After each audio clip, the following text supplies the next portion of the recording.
on Wednesday, the 19th of November 2025 from the Walton Suite, Winchester Guildhall. The time is 9:33 a.m.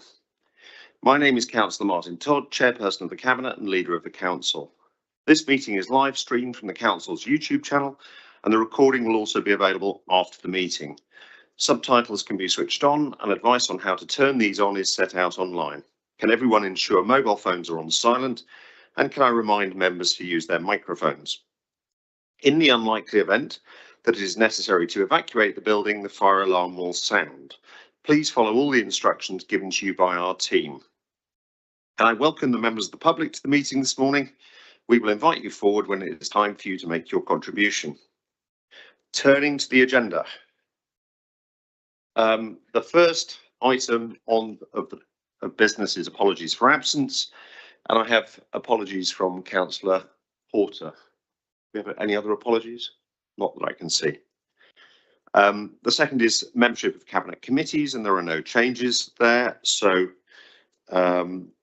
moving on to the third item, which is disclosures of interest.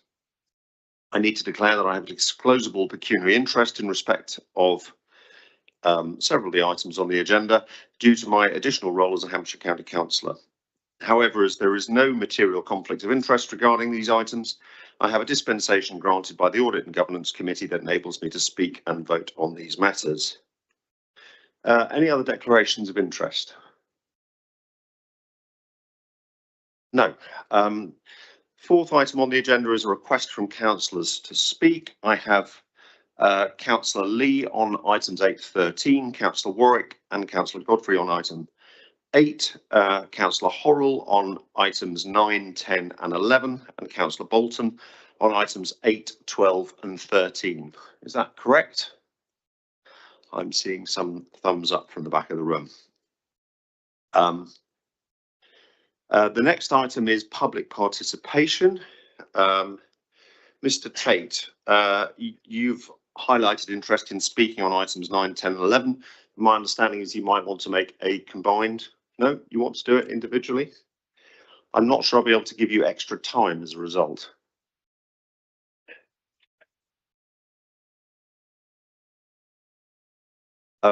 It's actually at my discretion in terms of how much time you take. So are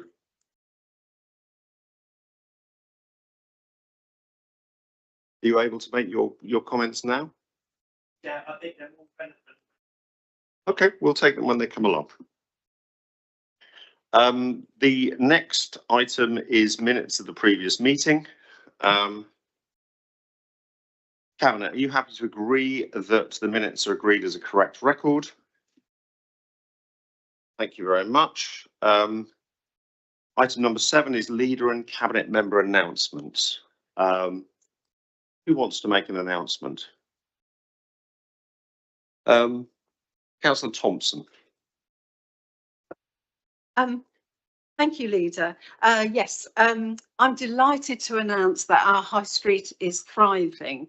The vacancy rate in our high street has now fallen to just 2.3%, and this is a stunning result and compares with 4.7% when we had entered at the start of this year.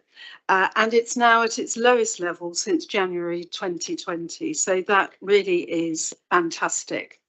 And compare this rate with the national vacancy rate of 13.3%.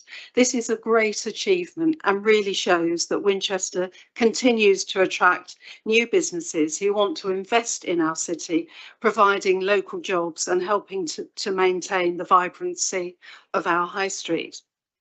But of course, our high streets are not just about commerce, shops and hospitality. They are a place where our community can gather and come together.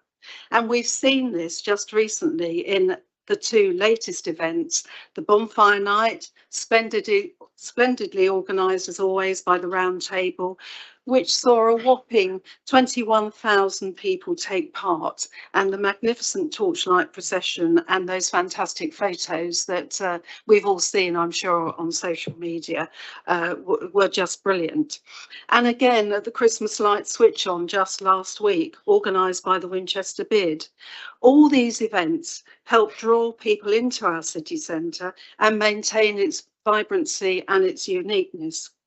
And it's not over yet, of course, because with Christmas coming up, we have the Christmas markets, which again, our own and the cathedral, which again will attract many more visitors to our stunning city. And also, it's not just about the high street here in the city. The market towns have their own celebrations to come. Wickham have their light switch on later this week on the 23rd of November. Alresford have their lantern procession on the 28th of November, and Whiteley's switch on takes place on the 6th of December. All these events make living in our district extra special and fun. And of course, they just wouldn't happen without the dedication and commitment from many organisations working together to enable these events to take place. And I'd personally like to thank all of those organisations, and I'm sure I will miss some out, but I'll just list a few of them. The Winchester Round Table, Winchester Bid, many town and parish councils, and of course ID Verdi, who are often given the job of clear up after those events. And I'm sure there are many others who put their heart and soul into making these events the success that they are and contribute to the long-term success of our high streets across the district. Thank you. Thank you, Councillor Thompson. Councillor Becker. That quickly, thank you. I've got two announcements today, the first of which is to congratulate the Winchester Sports and Leisure Park at winning the Regional Centre of the Year award for the South Region at the recent, find the official title of the awards, the UK Active Awards 2025, which is a fantastic achievement. I think it just highlights the fantastic work that the Sports and Leisure Park is putting into making Winchester a real hub for sports in the area. It also reflects the fantastic work they've been doing at becoming an inclusive sports facility with the new inclusion of their PECS boards, which are pictures to use to communicate, which is a fantastic addition, and I'd just like to congratulate them again. The second item I would like to talk about, oh, it come up. Yes, please. Thank you. Councillor Carwisen. Thank you, Leader. I'm happy to provide a bit of a gap here. I'd like to report the fantastic progress on the food waste collections. Collections started on the 6th of October. From that first collection up to including last Friday, the 14th of November, we had collected 90 tonnes from 18,800 individual properties. And in fact, I've just been tipped off this morning that as of this morning, we've just gone through the 100-tonne mark. So that's excellent progress. While it's too early to make firm predictions, at this rate, the rate is going, we expect to remove about 3,000 to 4,500 tonnes annually from the residual or black bin waste.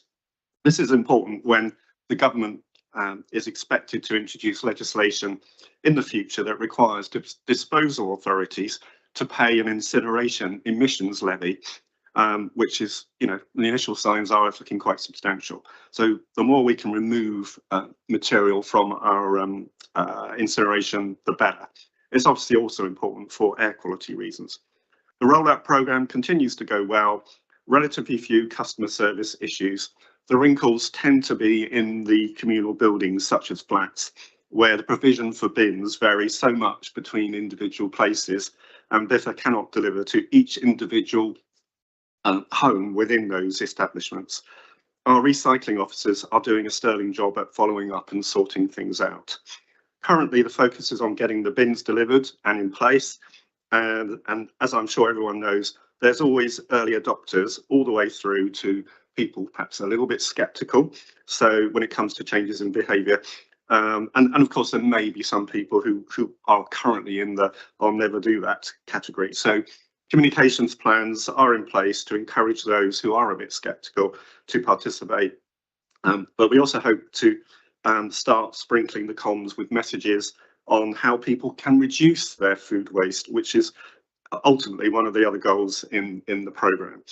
This week, phase 4 bins are starting to be delivered, which will see another 7,000 homes introduced to the collection programme for first collection starting on the 8th of December. So I'd just like to offer my congratulations to Mr. Williams and his team for the excellent planning that's gone into this programme, which has resulted in it so far being rolled out very, very smoothly. So thank you very much.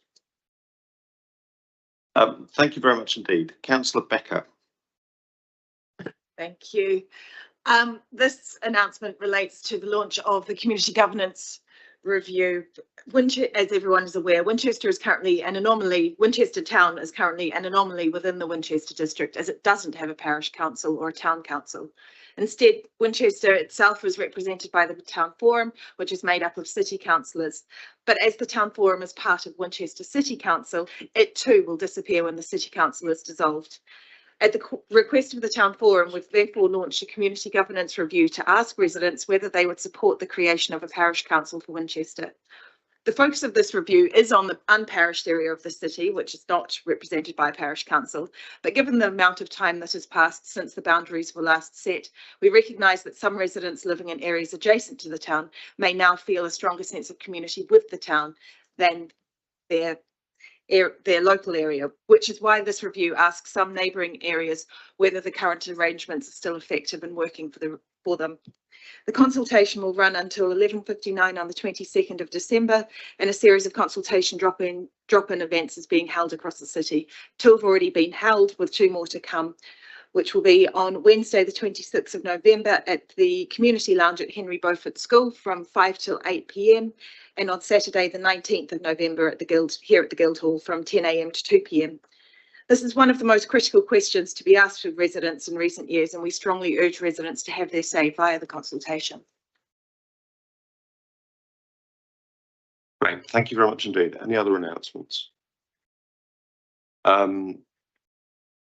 Very brief update on, from my side, a very brief update on local government reorganisation. I had hoped to be in a position to tell you a bit more about the move to the next stage of consultation. We do expect it very soon. Originally, I think we thought it would be at the end of the month. It's likely to be sooner than that. Even though we've made our final submission to government, the council has quite a lot of work still to be doing. We've received an instruction from MHCLG to work with all the other councils in Hampshire to start understanding the details of what information is needed for local government reorganisation. For example, contract arrangements, employment arrangements, those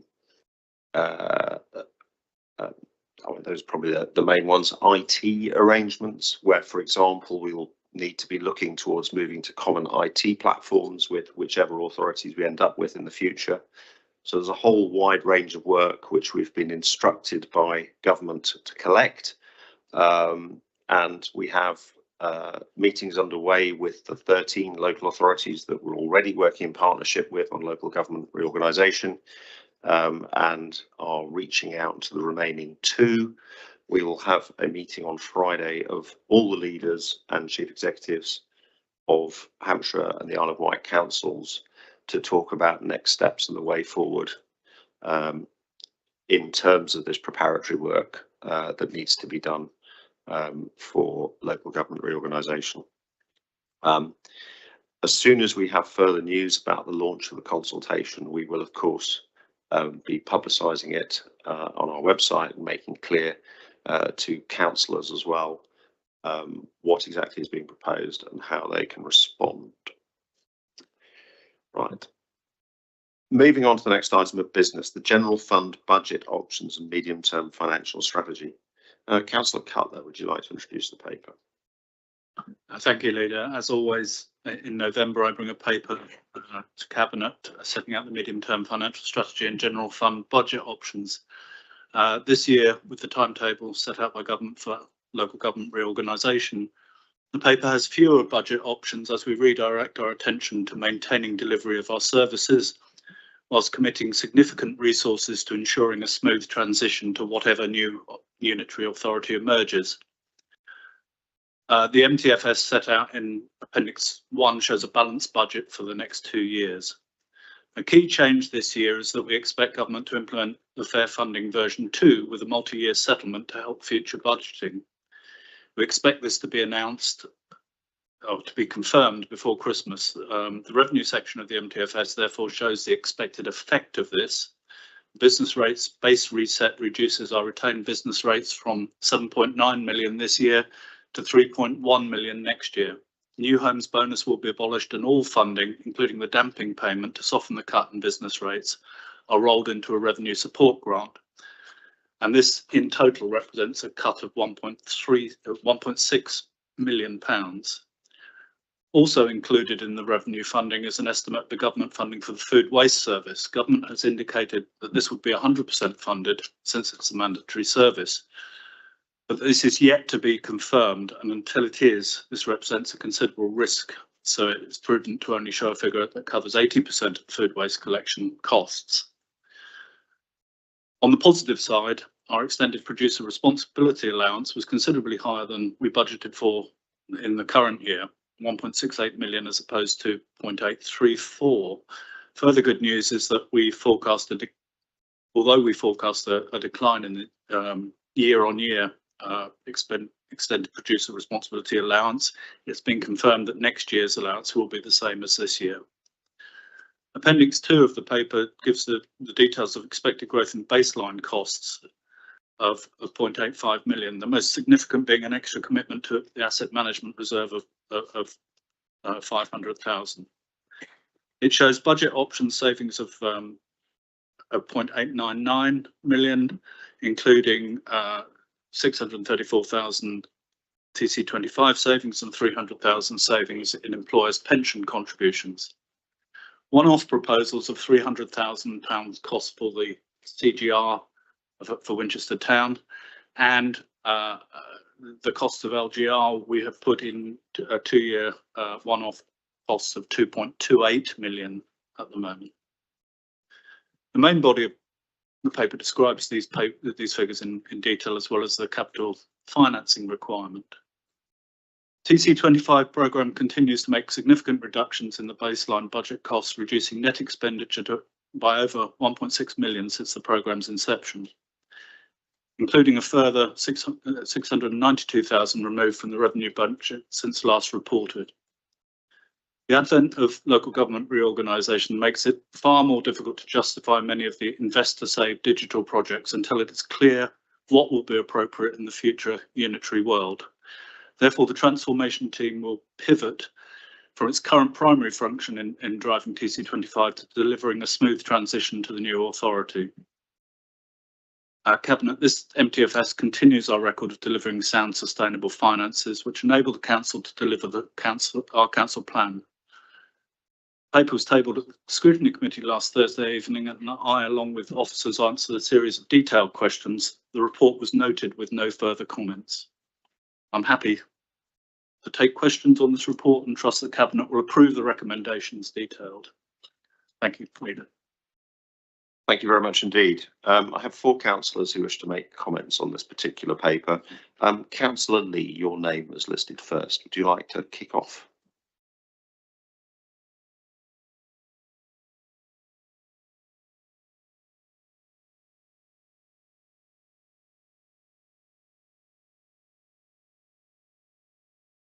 Thank you, Leader. Good morning, Cabinet. I'd also like to extend my congratulations to the waste team on their fantastic efforts to date with the food waste collection.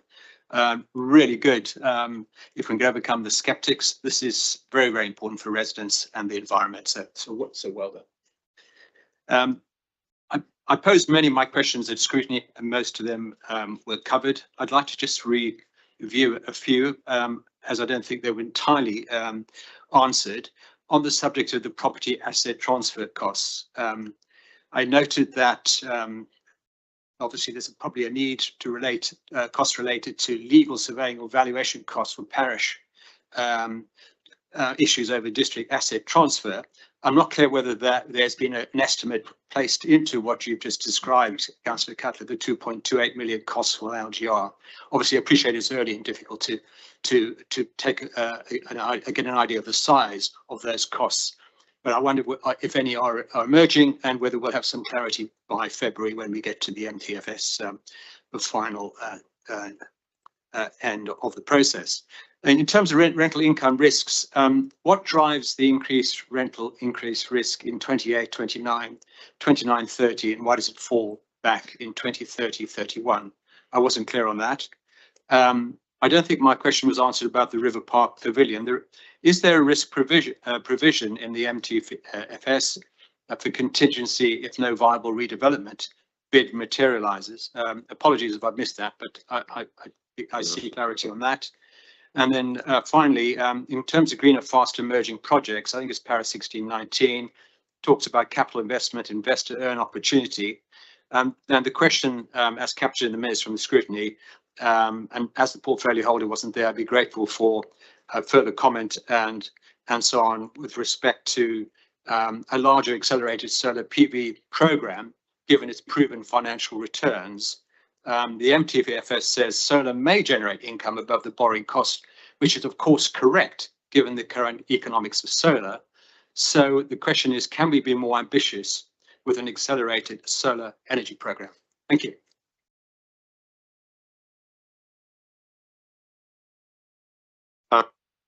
Thank you very much indeed. Councillor Warwick, would you like to come forward and make your comments? Yes, thank you, Chairman, and good morning, everyone.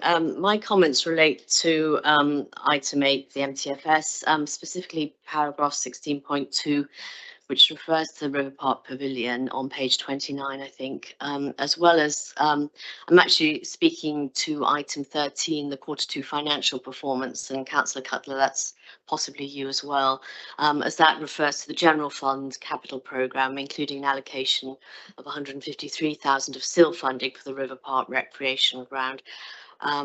So my focus is on the River Park site. Last week, many of us attended the opening of Alexa's Ambition Outdoor Gym, and it was a moving tribute to Allegra Whittam, a talented young athlete who sadly passed away shortly after her 16th birthday. The installation itself is a unique structure and stands testament to the dedication of our officers, Coral Rogers and her former colleague Susan Lord, who championed this project for 8 years, and it's already proving its value. I was there last Saturday afternoon as dusk fell, with loads of children still climbing on it, enjoying this fabulous new space created for them and for the community. But I wanted to contrast this positive scene with the situation at the former River Park Leisure Centre. A friend of mine walked past it on Remembrance Sunday, and with their permission, I want to share what they said. I took some photos of the building and the mess around the old leisure centre. There are smashed windows. There is still glass on the pathway between the skate park and the derelict building. Vandals have broken down the fencing so anyone can get in. The graffiti is monstrous, and the area around the electricity substation is a mess. People have been clearly climbing in. The park was packed with families and small children this morning, and the detritus from last night was disgusting. I'm also concerned about the wooden bridge from Hyde Abbey Garden to River Park. Scaffolding has now been erected as the side panels are leaning outwards, but the bollards have disappeared. The Nun stream between the new pavilion and the canal is stagnant and revolting. We know the former leisure centre has been closed for 5 years and has been decommissioned. Despite the metal surroundings and CCTV, the building was accessed by the Abandoned Group in August, and their video shows the full interior of the building. It's clearly still a magnet for antisocial behaviour, with broken glass, graffiti, the empty swimming pools full of old equipment, abandoned nets, lockers, a large amount of water damage and rising floors. In July this year, Cabinet agreed the site will be marketed for sale following a public consultation supporting future community use. However, this is such a popular area used daily by families, young people and visitors, maybe not today. This asset is also a liability and a significant risk until it's sold. So my question today is whether any of the financial commitments for this site in the MTFS or Q2 update include appropriate financial provision to make sure this building is properly secured and better secured from intrusion. The surrounding area, including the Nun Stream, is cleared, and the site is cleared of graffiti and screened from public access until a buyer is found? Or do we require an additional financial allocation and an asset transfer cost if this building is not sold? Thank you, Chairman. Thank you very much indeed, and I share your comments about the good work by Coral Rogers and Susan Lord as far as Allegra's ambition is concerned. We will address your comments later on. Councillor Godfrey.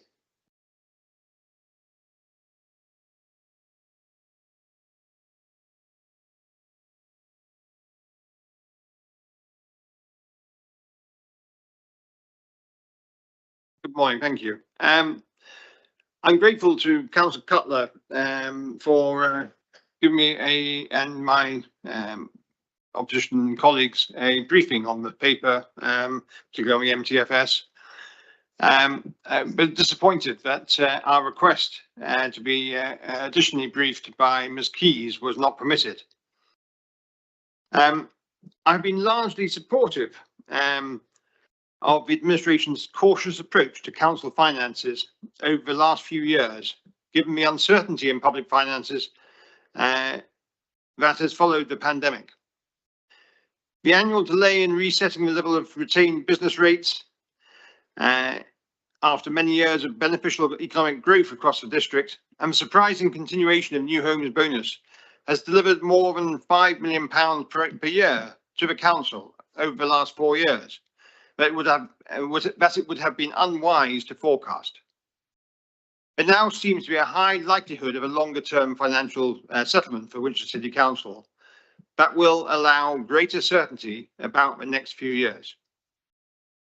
This expected settlement has brought in around £1 million into this year's budget and will increase the council's funding by £3.5 million a year and more for the next few years. As this paper shows, it seems simple to forecast a balanced budget for the next 2 years and beyond.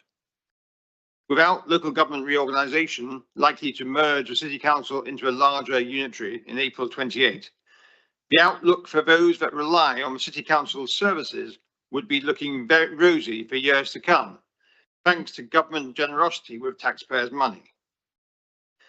But LGR is going to happen, and the challenges of a new unitary authority cannot be ignored. It is in the best interests of our residents that a positive funding settlement that seems likely to be coming our way must not be frittered away by inactivity and indecision. The administration must recommit to the savings and efficiency that were pledged as part of a strategic finance review, TC25. Over the last 3 years, half the original target of saving £3 million a year has been identified. But there's no realistic steps being taken to reach the original target before the council is folded into the unitary. While these savings and efficiencies that have been made are welcome, more than has been spent on new schemes and services.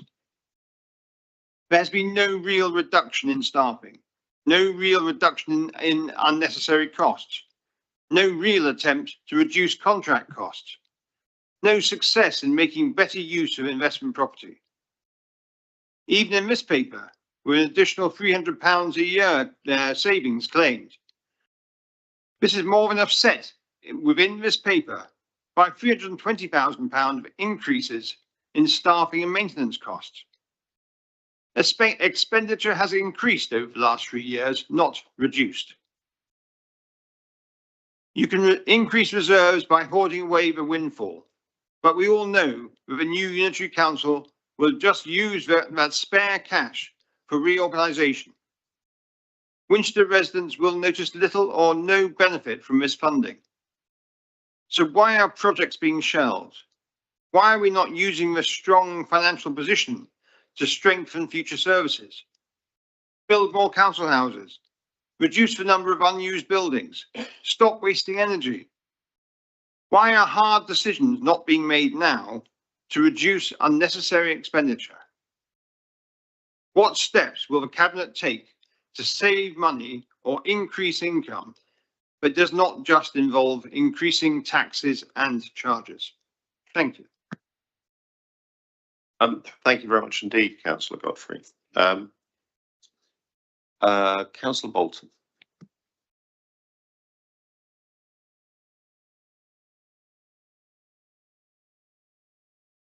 Good morning and thank you, Chair. Glasses have stayed up. I questioned Councillor Cutler at scrutiny the other day about the problems I see with how TC25 has woefully underdelivered and was told I failed to understand what TC25 was about. Well, according to the Winchester City Council Productivity Plan in 2024, and I quote, in November 23, the Cabinet initiated a bold organisation-wide transformation programme to seek out and to deliver transformational changes to the way we deliver services in order to save £3 million a year within 3 years. Transformational Challenge 2025, TC25, a comprehensive and detailed review of the operating model for the delivery of all our services to deliver the necessary savings and protect our core services for those residents and customers in the greatest need. As we review the savings presented today, it's important that we are able to separate them into the two categories that really matter: revenue increases and cost savings. However, this is obscured. And the truth is that these two approaches are not equal, not in timing, not in reliability, and not in their impact on our ability to balance the books. Revenue growth is important, but it is also slow, uncertain, and increasingly difficult to deliver year on year. The Council cannot rely on unpredictable income streams to close structural budget gaps. Yet despite this, the administration has leaned heavily on revenue-based measures while failing to secure the level of cost reduction that the financial position clearly requires. Cost savings, by contrast, are the one tool we have that delivers immediate, bankable, repeatable benefit. They reduce the baseline budget and help us meet our statutory duty every single year. When the financial pressures are as acute as they are now, cost savings should be the foundation of the transformation programme, not an afterthought. The problem we face today is that the administration has not delivered enough in this area. We see ambition on the revenue side, but not on the same seriousness in driving efficiencies, redesigning services, or reducing expenditure. This leaves the Council exposed, relying on income that may not materialise while avoiding the difficult decisions that would create real financial stability. If we are serious about sustainability, we must be honest about this gap. Cost savings are not optional, they are essential. And until the administration delivers meaningful, recurring reductions, rather than depending on optimistic revenue growth, the Council will continue to struggle to balance its budget responsibly. Thank you. Thank you very much indeed. Councillor Cutler, anything you'd like to comment on as we make our considerations? Well, there's quite a lot I'd like to comment on, but I'm not sure if it's appropriate to go into the extreme detail on the TC25. There seems to be a deliberate and it's mainly the Conservative group, deliberate attempt at undermining TC25, which has been an exceedingly successful approach, and to say that we are struggling to balance the books and to produce a sustainable MTFS is clearly nonsense. Just look at the figures. In 2019, the sum deficit over 5 years totaled 19 million. It now totals 5. To suggest that we have been irresponsible in our approach to finances over the years. In fact, Councillor Godfrey, on the one hand, said he's supported our cautious approach, and yet, on the other hand, then criticises the TC25. We set out to make savings or increase income by 3 million, base budget savings by 3 million over that 3-year period. We've achieved half of that. I have made it very clear that the second stage of this, which was digitisation of services, cannot progress due to local government reorganisation. Until we know what is the appropriate approach to digitisation, it would be irresponsible to spend vast sums of money, capital investment, to make those savings. So we will act responsibly in working with our partners for the new authority and invest when the time is right for those elements of things. In the more detailed, so on TC25, I felt there was a huge amount of contradictions in what was being said. In terms of the questions from Councillor Warwick, there does seem, and I'm not sure with Councillor Lee as well, a bit of confusion about River Park Pavilion, which is a project that is going ahead, and I'm sure Councillor Becker can back me up on this fact that it's going ahead within budget, and there are no problems there with RPLC, which I'll ask Councillor Todd to talk about, but if he wishes, but fundamentally the need for extra budget on RPLC is not necessary. It's all part of that asset management reserve that we have put substantial money into, so there is no particular problem in terms of financing the maintenance there. Going back to Councillor Lee, in terms of property asset transfer to parishes, I think the vast majority of the property asset transfer will be to a new parish in Winchester, and we have put in place some funding there. At the moment, we haven't identified substantial asset transfers to parishes. The toilets are in the programme, and I don't think there any great need for additional budget. You talked about rental income and the risks there. I mean, there are always risks within rental income, depending on what the property market are. We're just aware of those risks as lease reviews come forward. And I think that covers most of what was raised there. I don't think I've missed anything. But certainly going back to TC25, I'm disappointed that neither Councillor Godfrey or Bolton can actually manage to praise the work of the team that have delivered substantial changes and substantial culture change within the organisation, something that Councillor Godfrey told me he'd tried but found impossible, yet we have actually delivered. Thank you. Thank you very much indeed. Yes, I'm very happy to comment on River Park Leisure Centre. Our priority at the moment is to find somebody who will take on the site, invest in it, either refurbish some or all of it, or build a new building on the site. There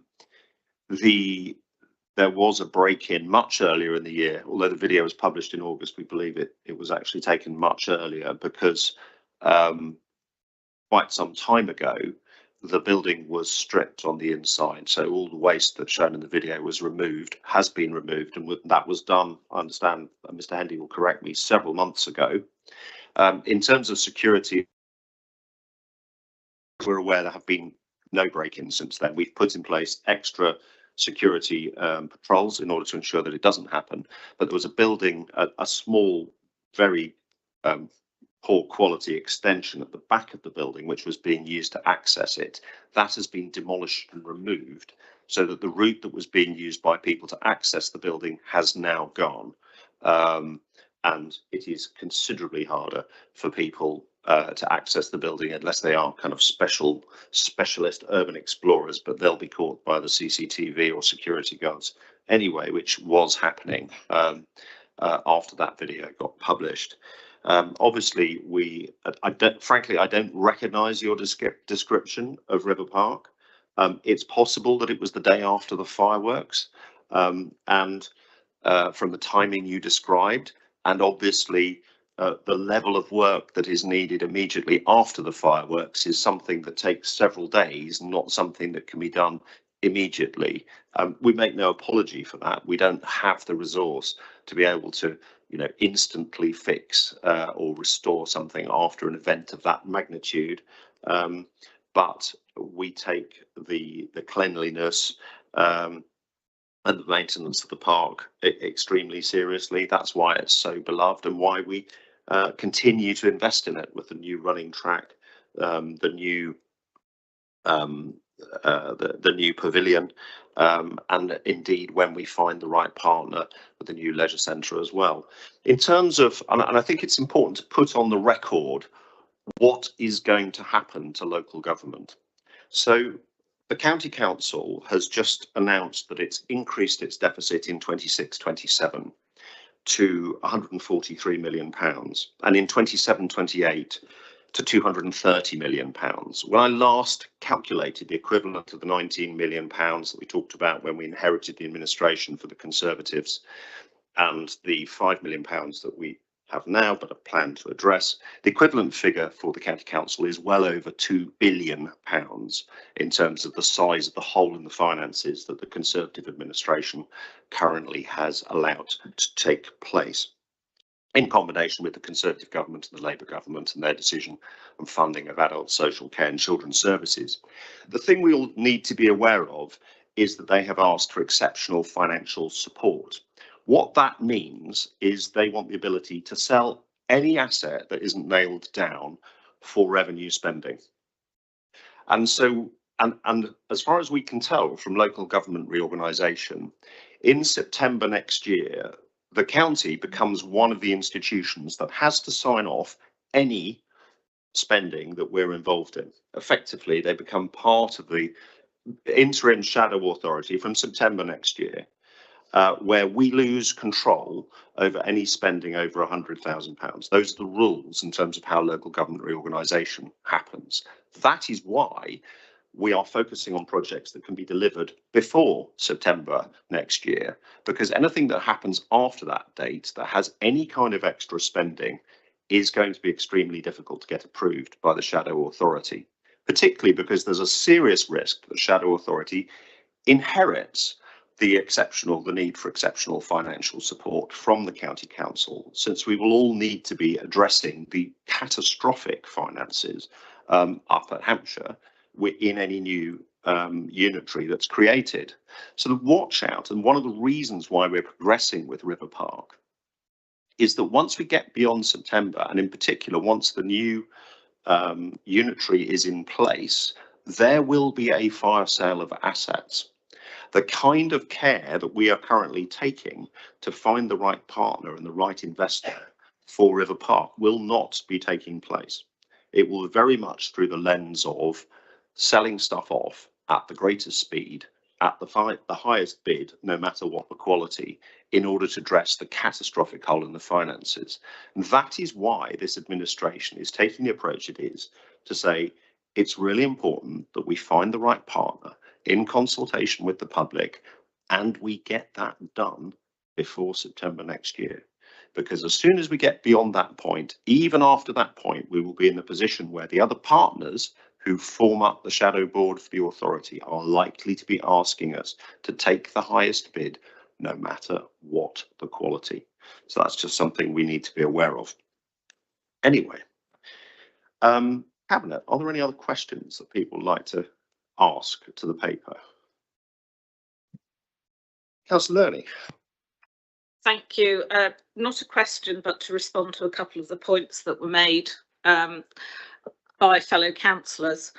Around the solar PV, there have been some changes around the commercial picture around PV, but we have been doing business cases on a number of projects, and I'm quite happy to discuss those with Councillor Lee offline, and we will book in that meeting next week so that we have the opportunity to discuss that. But building on the leader's comments, it is important that we focus down to a small number of projects that we can complete quickly, rather than taking a scattergun approach. And we have been working on deciding what the best way forward is on that.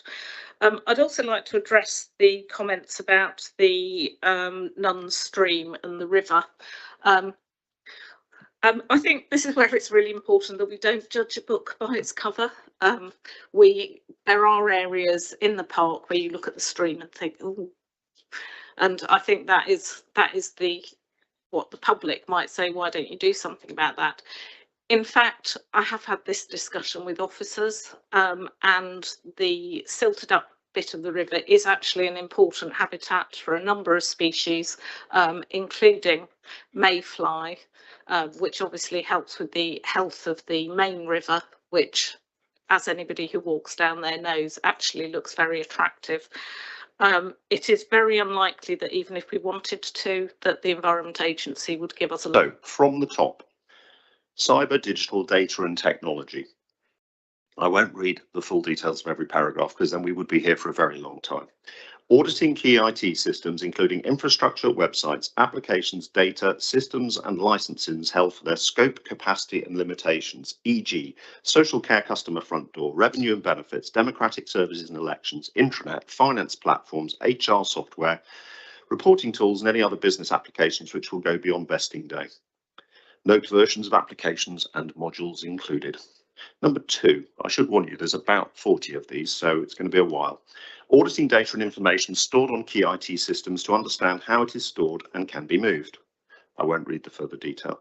Collating all proper documentation for IT systems and infrastructure to avoid long-term issues with understanding systems integration and troubleshooting. Auditing digital data and technology contracts and updating the technology asset register, identifying possible unfavourable terms and limitations that could frustrate transition. Creating a forward plan of IT contracts that may require extending, managing historical data and archive records while ensuring GDPR compliance, including historical papers and microfilm records. Working with other councils in your area and key suppliers to discuss options for data and how it should be brought together. Establishing decision-making principles for bringing data together, which can be developed and adopted at the relevant time. Compiling up-to-date lists of data sharing agreements with partners such as health and police, agreeing technology principles and standards, baselining the council's cyber resilience using the cyber assessment framework for local government, adopting a governance and decision-making framework for data decisions ahead of LGR. So that's the first section. On to procurement. Updating the contracts register for all systems, including banking, insurance, revenue and benefits, housing, social care, health, planning and HR. For councils with an HRA, updating contract information for long-term contracts for housing and facilities maintenance. Updating the contracts register for major capital programmes. Identifying PFI contracts and documentation. Planning early engagement with strategically important suppliers used by multiple councils or carrying out critical services. Councils across an area should make arrangements as soon as possible for sharing contract information, setting up a procurement subgroup within any existing LGR PMO structures across the area, considering if a Section 16 arrangement under the 2007 Act will be needed. Under workforce and HR, reviewing HR data to capture current employees, ensuring every member of staff has an up-to-date job description and contract of employment. If a county council or unitary authority will be disaggregated, consider this early stage what the process will look like. Engaging early with local recognised unions. Confirming equal pay position, any agreements in place. Identifying business critical roles across all affected organisations. Identifying potential single points of failure in the organisation. Scoping HR capacity and skills to maintain business as usual, developing change-ready strategies, identifying live HR disputes, on to finance and council tax. There's only 4 more pages to go. I've done 2. Maintaining local communication on key financial decisions to smooth the transitions to service delivery in the new unitary. Considering approach to harmonisation of council tax levels, considering the form of new single council tax support scheme, considering the local approach to discounts for second and empty homes and homes undergoing repairs, Early preparation of a statement of the council's likely financial position on vesting date. On pensions, consider how the local government pension scheme fund should be structured, managed and governed. Consider staffing of the fund.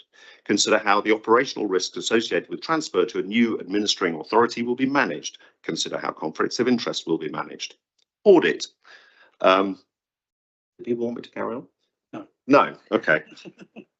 For those that are interested, I'm happy to share the details that I've yet to talk about the sections that relate to audit, assets, project team mobilisation and local protocols, legislation and legal, and stakeholder engagement and communication. Suffice it to say, there is an enormous amount of work to be done that is on top of business as usual, and comes as a direct result of LGR and starts now. So I think we may have thought there would be a period of time before implementation or before the announcement where we could have a breather.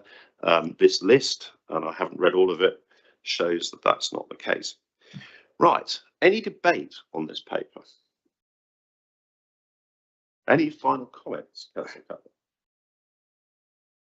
Cutler? Well, I'm pleased with this paper. We have a balanced budget, which is important going into this process. We have sufficient funds to cover the LGR. We have made plans, as you've discussed, to pivot the TC25 team into the transformation work. We recognise the future workload, and we have a plan to deal with it. I do find it disappointing, and it was probably clear from my comments earlier that opposition councillors seem to be unable to express any gratitude for the work done by officers on TC25. It's been a tremendous achievement so far. It seems to have been deliberately misinterpreted and as entirely that it's just a cost-saving exercise, which it never was. But one of those targets was to make the savings. I believe that the change in culture engendered by the process has resulted in more savings than those that we've explicitly attached to the TC25 programme, and that shows through in the fact that we have a very balanced MTFS. So I hope Cabinet will be happy with the recommendations in this paper. Thank you very much indeed, Councillor Cutler, and I would also like to thank the TC25 team for the work they've done and the sound basis they've put our finances on. You know, we touched on the fact that we inherited a £19 million hole in the finances and no plan to address it. We touched on the fact that the county has an equivalent £2 billion hole in their finances. We have a plan. We show a deficit over 5 years of £5 million, but we do have a plan to address it. And it's important to say that we've not just reduced the deficit, we have done so at a time where we've introduced new services. We have doorstep glass collection, we have food waste collections, battery collections, electrical appliance collections, where we've built hundreds of council houses, where we've cut carbon, where when they announced the recent climate action scorecard, we were the #1 district council in the country for our action to cut carbon. We've successfully launched what is now recognised as the best leisure centre in the south of England. And when we talk about the environment we've created for businesses, we've just heard earlier from Councillor Thompson that our high streets are thriving. It's one of the best performing places in the entire country. And we've done that while keeping council tax down. So the approach we've taken and the work that's been done by TC25 to help enable that is greatly appreciated. It is the right moment to pivot for the enormous challenges we have for local government reorganisation going forward into the future. I think the budget we have in front of us is prudent and sensible. It sets out a positive vision for the future, and I also think we should be supporting it. We have in front of us a few comments from scrutiny. I know that you've all read them. There were no particular resolutions for us to look at. So given that, Cabinet, can we agree this paper, the General Fund and MTFS? Agreed. Thank you very much indeed. Moving on to the next paper, which is the Housing Revenue Account. Councillor Reach, would you like to introduce the paper?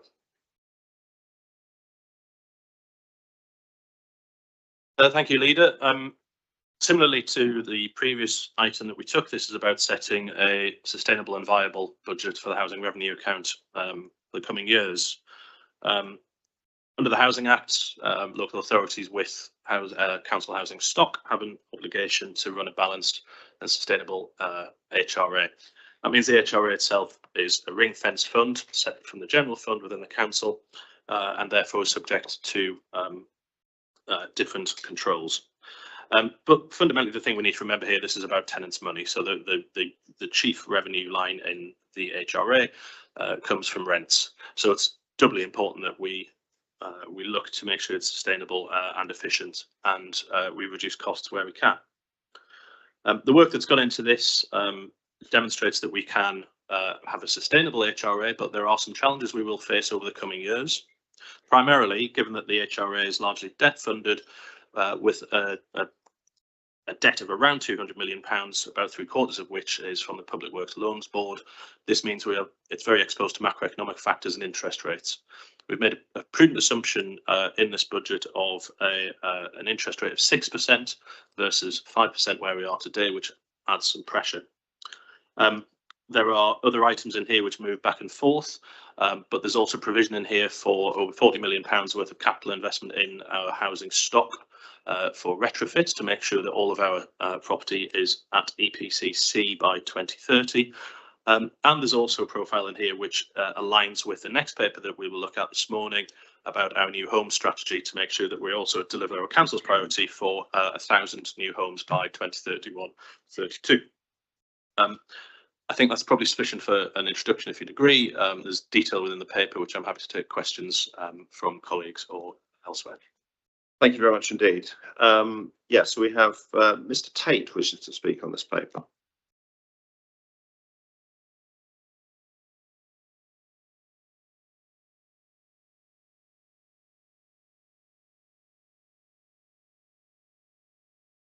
Thank you, Chair, for the opportunity to address Cabinet. As mentioned in the purpose statement, a major element of the HRA business plan is how the council can deliver its ambitious plan for 1,000 new homes. This is something I'm very passionate about, and I was closely involved with the New Homes team when the council recommenced building council houses back in 2012. I've previously challenged the council over its projected build costs for its new homes programme, which was quoted in the previous HRA budget at £5,400 per square metre, which was recognised, and it's recognised again that this is a very high figure. I believe it's too high. That the council still continues to even breach that figure, as members will recall with the approval of Woodman Close, which comes out at a figure of just around £6,700 a square metre, far higher than any commercial developer could afford to build. We just don't have those resale values even in Winchester. I appreciate that the council has now shifted away from building new homes to buying Section 106 sites. But as I've said previously, all that this does is to shift the ownership from RPs and charitable providers to the council. It does not increase the overall number of affordable houses being delivered in the district. Considering that there seems overwhelming agreement that Winchester has a chronic housing shortage, particularly of affordable housing, is there a better way to actually increase the total number of affordable homes that can be built in the district? And Chair, I'm grateful that you have let me speak on the three papers, because I will try and pick up that theme on the housing development strategy paper, which is next on the agenda. Thank you, Chair. Thank you very much indeed, Mr. Tate. Councillor Lee.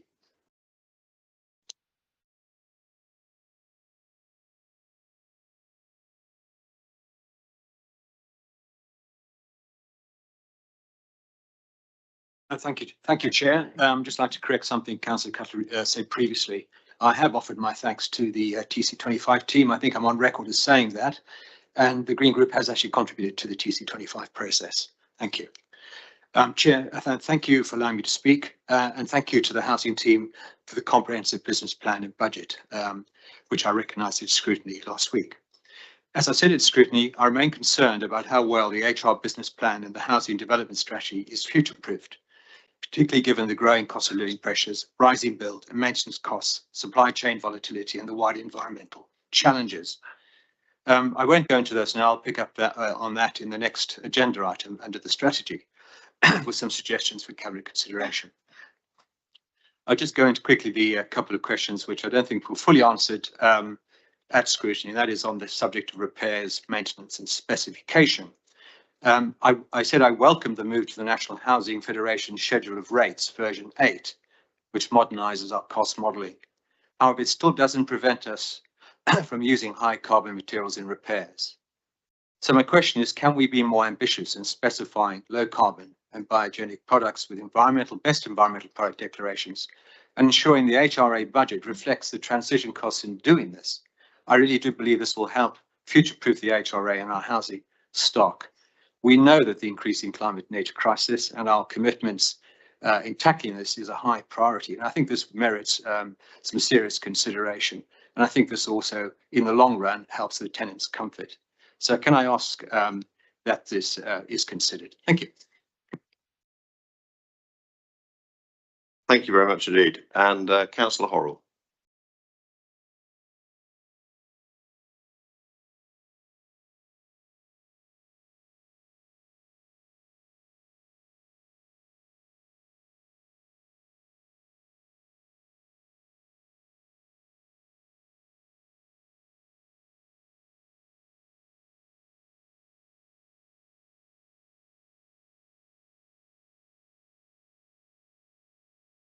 Chair, good morning, and thank you for allowing me to address Cabinet regarding the HRA paper. I asked a number of questions about the paper at the scrutiny meeting last week, and some were not answered.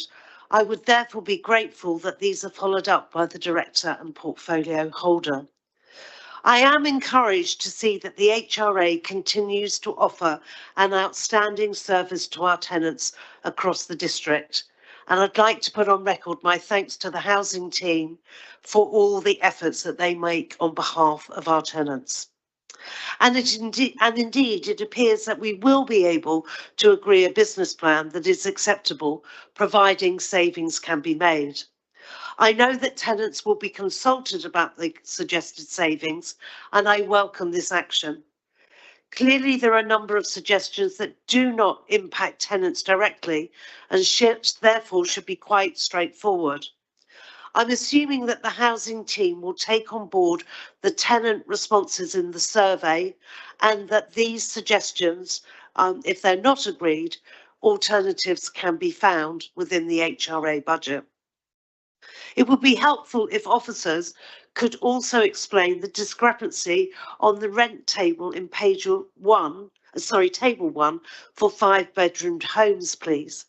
Also, whether the word provisionally in paragraph 11.7 could be removed to avoid uncertainty about rents. The striking omission in this 30-year business plan is no new homes past 2032. I understand the need for the HRA to pay back debt, but to fail to build any new homes is, in my view, a dereliction of our duty as a council and against one of the key tenant desired outcomes. I would therefore suggest, as a matter of urgency, this topic is tabled at the Housing Policy Committee for further debate.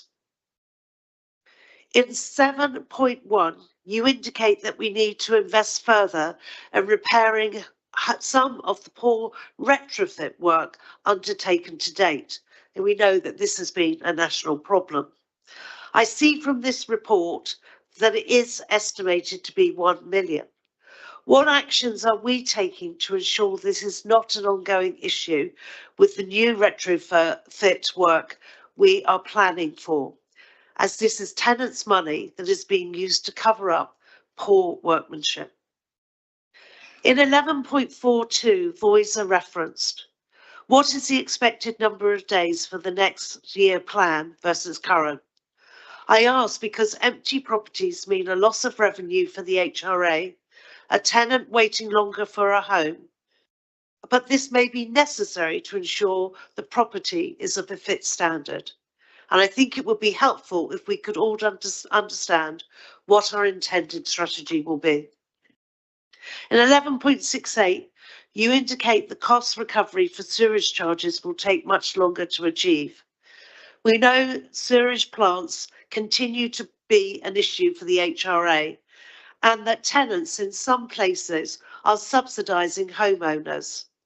How can we bring focus to this issue, which we've been discussing for several years, to ensure we're able to bring about a fair allocation of costs for all residents in the district?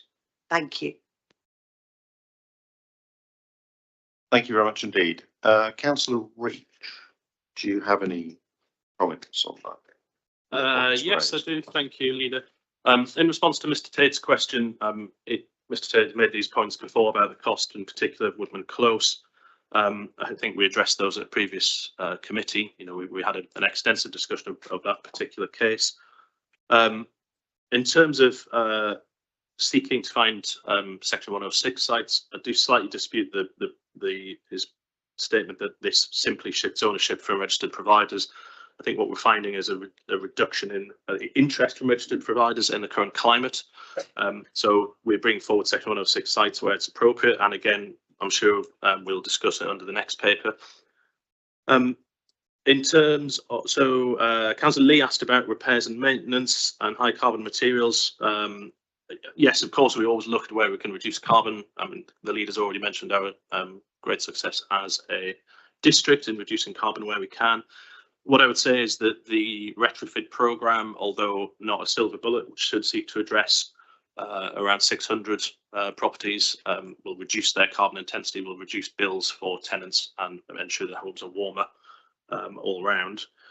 Always have to meet Councillor Lee to discuss that in more detail, but I think we must be aware of the financial situation the HRA finds itself in. There isn't a huge amount of flex in there where we could do additional things, but happy to discuss where we can. Councillor Horrell's points. There was a question. Yes, I think we addressed in scrutiny that provisionally that was a drafting error. I think I can give that assurance. It's a word that shouldn't be there. Table 1, there's a specific question which do now have the answer to around 5-bedroom homes seemingly having a significant increase. You might not like the answer. I believe it is an error relating to the allocation of a 3-bedroom home to the 5-bedroom home, or perhaps the other way around. Mr. Hendy's nodding, so I can give you assurance that's simply to do with the reclassification of a single property that skewed that figure. I'm glad you liked my suggestion that I made scrutiny around taking new homes beyond 2032 to the Housing Committee, EHP, yeah, Economy and Housing.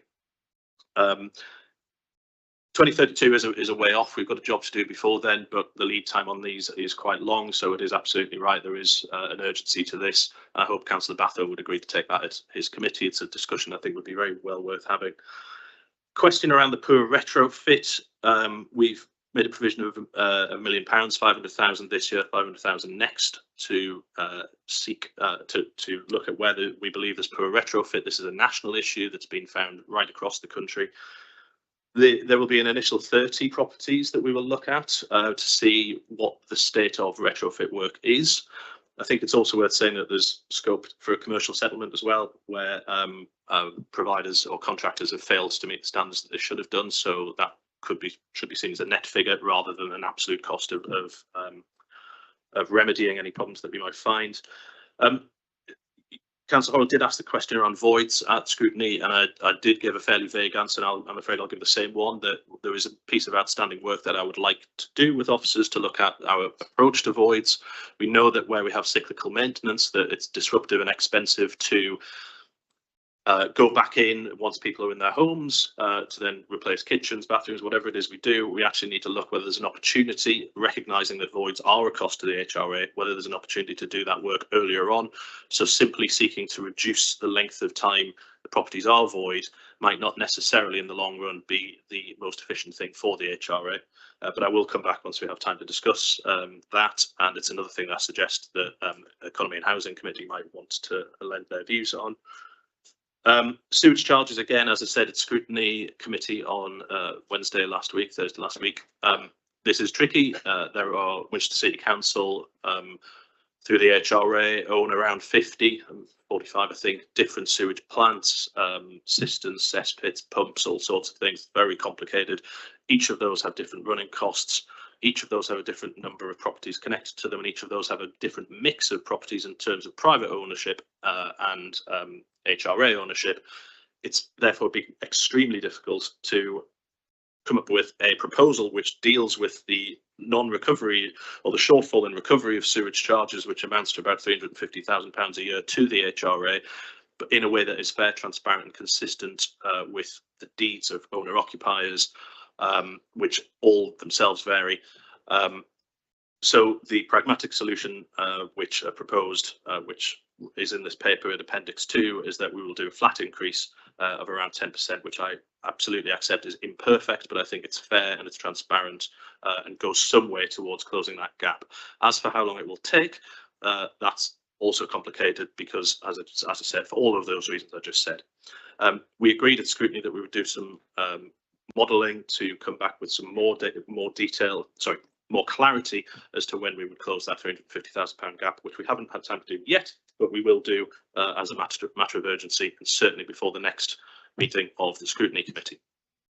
I think that deals with all of the questions from the public and councillors. Thank you very much. Do we have any other questions or questions from Cabinet? Councillor Cromwell. Yes, just like to explore that point about some of the houses that the council are buying sort of isn't really adding to the pool. As I have a recollection of in a paper that we've heard before somewhere, that one of the opportunities the council is actually taking is where housing associations have kind of withdrawn from, you know, in situations where they had indicated that they were going to buy properties because they've got stresses in their own business model. So if the council wasn't stepping into those situations, surely that would have reduced the amount of affordable homes coming into availability. So I suspect that Mr. Tate's comments are kind of not reflecting that nuance in the actual market conditions. I think that was my response to Mr. Tate's comments. It's very complex, and registered providers are subject to many of the same pressures that we are. Inflation has been very high, not just generally the CPI measure, but particularly in contracts. Inflation has been very high indeed, and build costs are significantly higher in real terms than they were only 3 or 4 years ago. Any other questions? Any debate?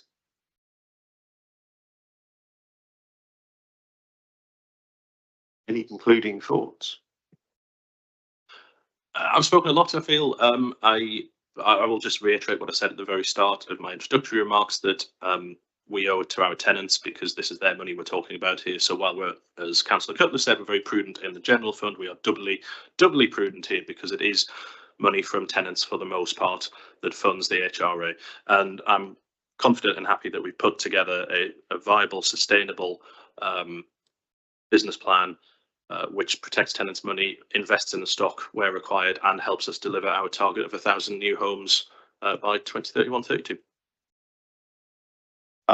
Thank you very much indeed. And thank you to you and to all the officers in the whole housing team for everything they've done, and their financial colleagues as well for putting together such an excellent plan and for keeping us on the strong path forward both in terms of the services and quality of what we offer to tenants, but also planning for new housing for the future. So Cabinet, I think this one is fairly straightforward. Do we all agree? I'm sorry, just quickly check on scrutiny. There was some requests for information to the committee itself. The Cabinet member was asked to note the comments, which he's done and I think reflected upon. So I don't think there's anything requiring our further action on that. So with that in mind and with all the comments that we've heard, Cabinet, are we agreed? Agreed. Thank you very much indeed. Moving on to the next item, which indeed ties back into some of the discussions we've just had, the housing development strategy, and I noticed that Ms. Egan will be joining us for that. But Councillor Reach, would you like to introduce the paper? Thank you, Leader. So the next paper is the yin to the yang of the previous paper. The previous paper set out in financial terms what we are planning to do. This paper sets out our strategy for delivering those 1,000 homes, as well as supporting homes being developed by partners out to 2032. One of the main motivations for redrafting this is again the same pressures that we saw in the HRA macroeconomic climate, particularly leading to higher inflation and higher interest rates. The resident survey that the council carried out recently demonstrated that affordable housing is the #1 priority for our district, and I'm confident the strategy that we have before us will help in deliver affordable housing where the need is greatest. This seeks to have a balance right across it in terms of the mix of properties that we will seek to provide. So there will be both flats and houses and extra care. It focuses on where the need is greatest. That primarily means Winchester Town. We know that this is where we have the most people waiting for a good quality home, but also the market towns, as well as the wards in the in the south of the district. We know there's particular demand there as well. But I'm particularly pleased in here, and I'll thank Councillor Horrell for a long-term lobbying and support on this. I'm particularly pleased we've been able to include a good section on our rural strategy to reflect the fact that half of the population of our district do not live in our towns or Winchester. It reflects the unique challenges of building homes or acquiring homes in the rural parts of the district. But I think gets the balance right, recognising there is generally an increased cost in doing that, but that they are so critical to ensure that particularly young people are able to stay in the villages where they've grown up, but also protecting the vitality of our villages right across the district. I think that's probably sufficient as introduction. Thank you very much indeed. Mr. Tate, you wanted to comment on this.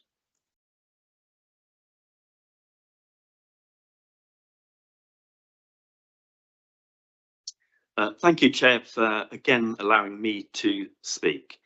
I've spoken many times at various council meetings about how I believe the council can increase the delivery of more affordable housing in a financially viable way. Just for a little bit of background, back in 2012, when the council was looking to build around 50 new properties in Abbots Barton, and I was very closely involved in that, the start of the New Homes programme, it became very clear to me that while residents were generally supportive of delivering new affordable homes, what they didn't want was to lose any of their precious open space, a lesson that this authority learned with your failed Dyson Drive scheme for £138,000 lost on that. So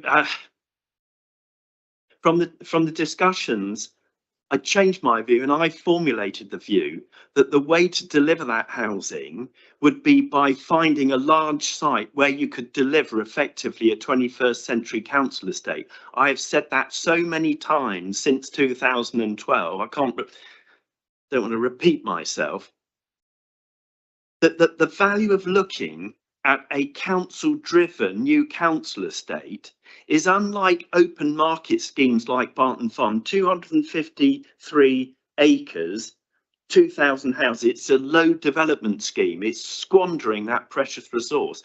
An affordable housing scheme would build at much higher densities.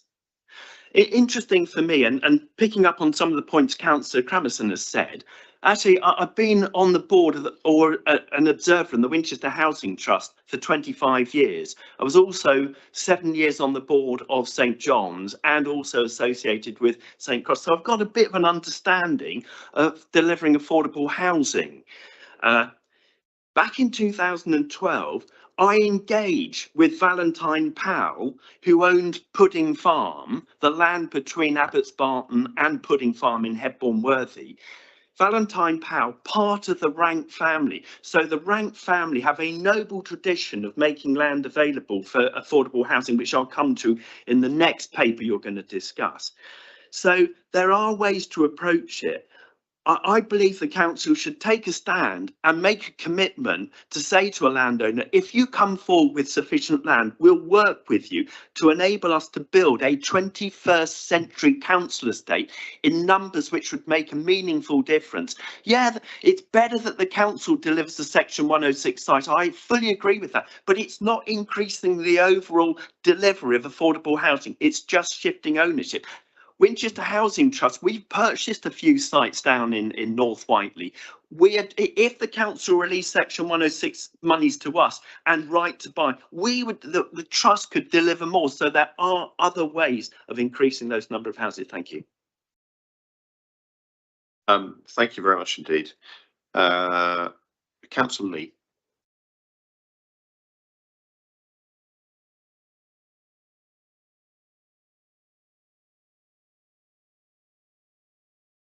Thank you, Leader. The new housing strategy is very welcome, especially given the macroeconomic pressures we face. So well done to all those who put it together and to those who contributed. The strategy rightly identifies the critical pressures. I'd like to just pick up on something which is very topical at the moment. COP30, United Nations climate talks in Brazil at the moment, is quite clear that nature is fully recognised as interlinked to the climate emergency, not a side issue. So can I ask, please, for the references under Greener Faster, para 1.1, page 103, that states achieving carbon neutrality is the Council's overarching priority, no arguments there, to ensure that the nature crisis is upfront and explicit, so that it is understood in everything we do. I know we know this, but I think it needs to be more explicit. Thank you. The strategy highlights serious aging demographic pressures.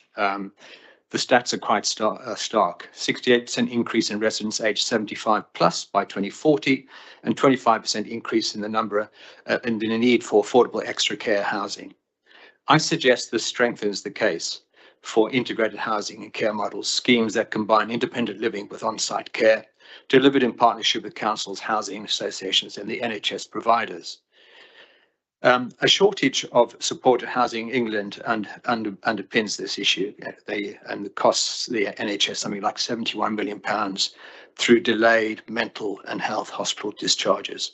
So my question is, does the Cabinet feel the strategy is adequate for supported living need and the emphasis on building for a healthy life framework? Is it sufficient for in emphasis for delivering independent living? The inclusion of both an affordable housing strategy, especially the rural housing strategy, is particularly welcome. This correctly identifies, as Councillor Reach has stated, that rural communities are losing residents who want to live and work locally. This is undermining local services, particularly volunteers who want to help local residents. So is there more that we could be doing to identify and meet rural housing needs beyond surveys? Could perhaps the strategy aspire to the housing team providing more proactive support with community engagement to identify affordable housing opportunities, particularly in small settlements?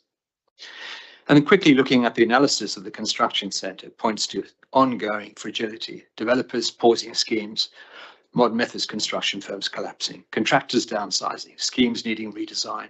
So should Council aim to ensure the strategy and the HRE are more strongly future-proofed, as we picked up on in item 9, the previous agenda item, by focusing on a shift from pure numbers to higher quality, lower cost to run homes that are climate and nature resilient to help stimulate the right quality in the market, perhaps in other local authorities. I suggest this is important as a strengthened strategy in this respect will help us prepare early for the future home standard, which is coming, the new home energy model to replace EPC system. The home energy model better reflects fabric first design, renewable systems, measured performance, and alignment with certified passive and whole life carbon standards. This is expected in the future home standard. This will help us to get ahead of the change curve. And I suggest that the modern methods of construction is an important part of our toolkit. And I suggest another ingredient for a greater push to get on the change curve and get ahead of it. So could we be more deliberative in piloting modern methods of construction solutions in all respects and helping to grow and stabilize the local market or regional market for future housing demands with respect to these changes, ideally in combination with more passive house standard homes, which delivers predictable performance for overheating and warmth treatment. EPC does not do that particularly well. And to correct some myths, passive house analysis indicates new build premium. Yes, it can be 9 to 12%, but with simpler building form can fall to 4%. Granted, passive house retrofit is less predictable and can be more expensive, but costs can be reduced through early design integration and experienced supply chains. So my overarching question again is, can the housing strategy please consider placing greater emphasis on higher performance, lower carbon construction, even if this means slightly fewer units that we are acquiring, building, but better long-term outcomes will be achieved, and we will future-proof the HRA housing stock. I know the stock answer is the EPC is mandated, but we can do better for tenants, the cost of living of them, future-proofing our housing stock and the environment. I'm grateful for Cameron's comments on that. Thank you. Thank you very much indeed. Councillor Horrell.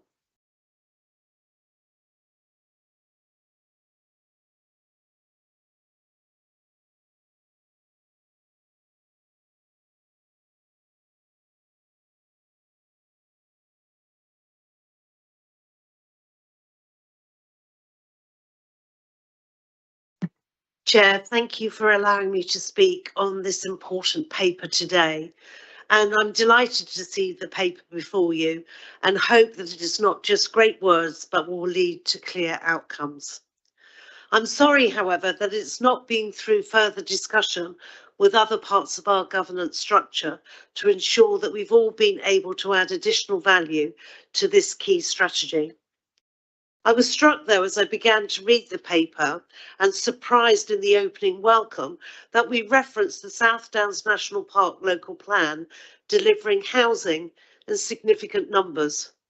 My observation currently is that this is far from the truth in our district and is slightly misleading for anyone reading the paper. I'm encouraged that the provision of more affordable homes is a top priority for the council, and I note this paper goes through to 2032. However, I'm surprised that we speak about the building and delivery of new affordable homes in such positive tones in this paper, and yet in the HRA 30-year budget, our new homes disappear completely from our financial outlook in 32. Surely, Chair, this is not consistent. As we all know, house building projects take some considerable time, and I'm extremely concerned that although there are great words in this paper, unless there is money put aside in the HRA budget to deliver these objectives, these will simply be words on a page and not new homes badly needed in our community. I'm interested that there are many references to vehicles such as community land trusts in the paper, but I'm questioning whether since the great scream in Wickham several years ago, this authority has ever encouraged any further developments in this way. Not that we should not do so, I'm just questioning our genuine commitment to such relationships. On page 81, Chair, we talk about the 3 major development areas. I'm assuming we're referring to the MDAs, but surely there will be other key development areas as the local plan emerges, and maybe this paragraph should be amended to indicate any major development areas, not just the 3, if I've made the correct assumption. There are many references in the paper to HPs and working to get together to ensure that we invest in the district. Recently, we have failed to have a positive relationship with many of these providers. And my question to the team is, again, the words look good, supporting a partnership approach, but how can we possibly achieve this based on our previous practice? I'm encouraged by the reference to our continued support for extra care, which I personally believe is an excellent way to provide housing and care in a wraparound service for those in need. Therefore, I'm concerned that in other papers brought forward by the housing team recently, there was absolutely no reference to the extra care scheme at Kings Barton, which is part of their planning schedule for that development. But we hear so little about it. Again, great words in the paper, but we do need to act and deliver against our promises. I'm encouraged to see a particular section in the paper on rural housing strategy. The portfolio holder will know I've been nagging him about this for months, and that we have every intention to continue to deliver homes in our rural communities. As many of us have articulated, they are key to ensuring the sustainability of many of our rural villages and communities. My question is, how will this be delivered? Many communities are looking to the council to do so. Can I ask that councillors are updated on the implementation of this strategy as soon as possible, and we set to work on some new schemes in our rural areas? I note on page 97 that there is a reference to lettings for rented homes to be through Hampshire Home Choice. We do know that some of the housing providers do not currently use this process. So I wish to clarify whether this is a new approach and that we will insist all partners adopt this system. It would seem fairer for all those who are in need to go through that process. The paper also indicates a housing enabling service as part of our new homes team to support the delivery of housing providers, which may be the opportunity to kickstart that relationship. Is this to be an additional resource for the new homes team or a reallocation of resources? So, Chair, I hope that we will be able to address some of the questions, but I am grateful for the paper, and I hope that we will all be able to rally behind such an important part of this council's work, and indeed one of the #1 priorities for our tenants and residents. Thank you. Thank you very much indeed. Councillor Reach. Thank you. So just responding to some of those, Mr. Tate's question about a 21st century council estate. I mean, whether this is the right approach or not, I appreciate he has experience in this area, but all I would say is I would point to schemes which we brought forward recently, like at Goatsbeard House up in Winnell, a shared ownership scheme, which in itself is also quite it's denser than the private scheme that Mr. Tate referred to. So we do this, and our approach has been to where we are purchasing properties from developers, it's to actually to what's the term, pepper pot throughout the development to make sure that we don't end up with clearly demarcated areas based on demographics, and these are the council homes and these are the private owner occupiers. So we've moved away from that, but we do have schemes where we have quite a high concentration of development which we've brought forward, such as the one at Winnell, which I just mentioned. In response to Councillor Lee's comments, I think we declared a nature emergency in 2022, perhaps 23 as a council. So this is absolutely has been at the forefront of our minds for some years. Always happy to add emphasis to that where possible. This is something that has been very close to my heart personally and the council for some time. The specific questions I'm pleased that we got reference in there. Is something I discussed with officers extensively around climate change and the practical impacts of that on our properties. We have a lot of emphasis on retrofit, which we discussed in the previous paper. Well, actually, what it's much better, as you say, to get it right in the first place, and the emphasis I think is shifting towards as we say in the paper, as we say in the strategy, I should say, around preventing flooding and preventing overheating, because these are the challenges which we're going to face and which we haven't had to deal with quite so much in the past. So I'm glad that's in there. But also you talked about nature and biodiversity. I mentioned Goatsbeard House because it's fresh in my mind. We installed a small park there, and there's plenty of open space around that. So I'm pleased that we got biodiversity net gain in that scheme. Whether that goes far enough is a discussion we can have, but I'm pleased we're able to do that while still providing properties at a reasonable and affordable level.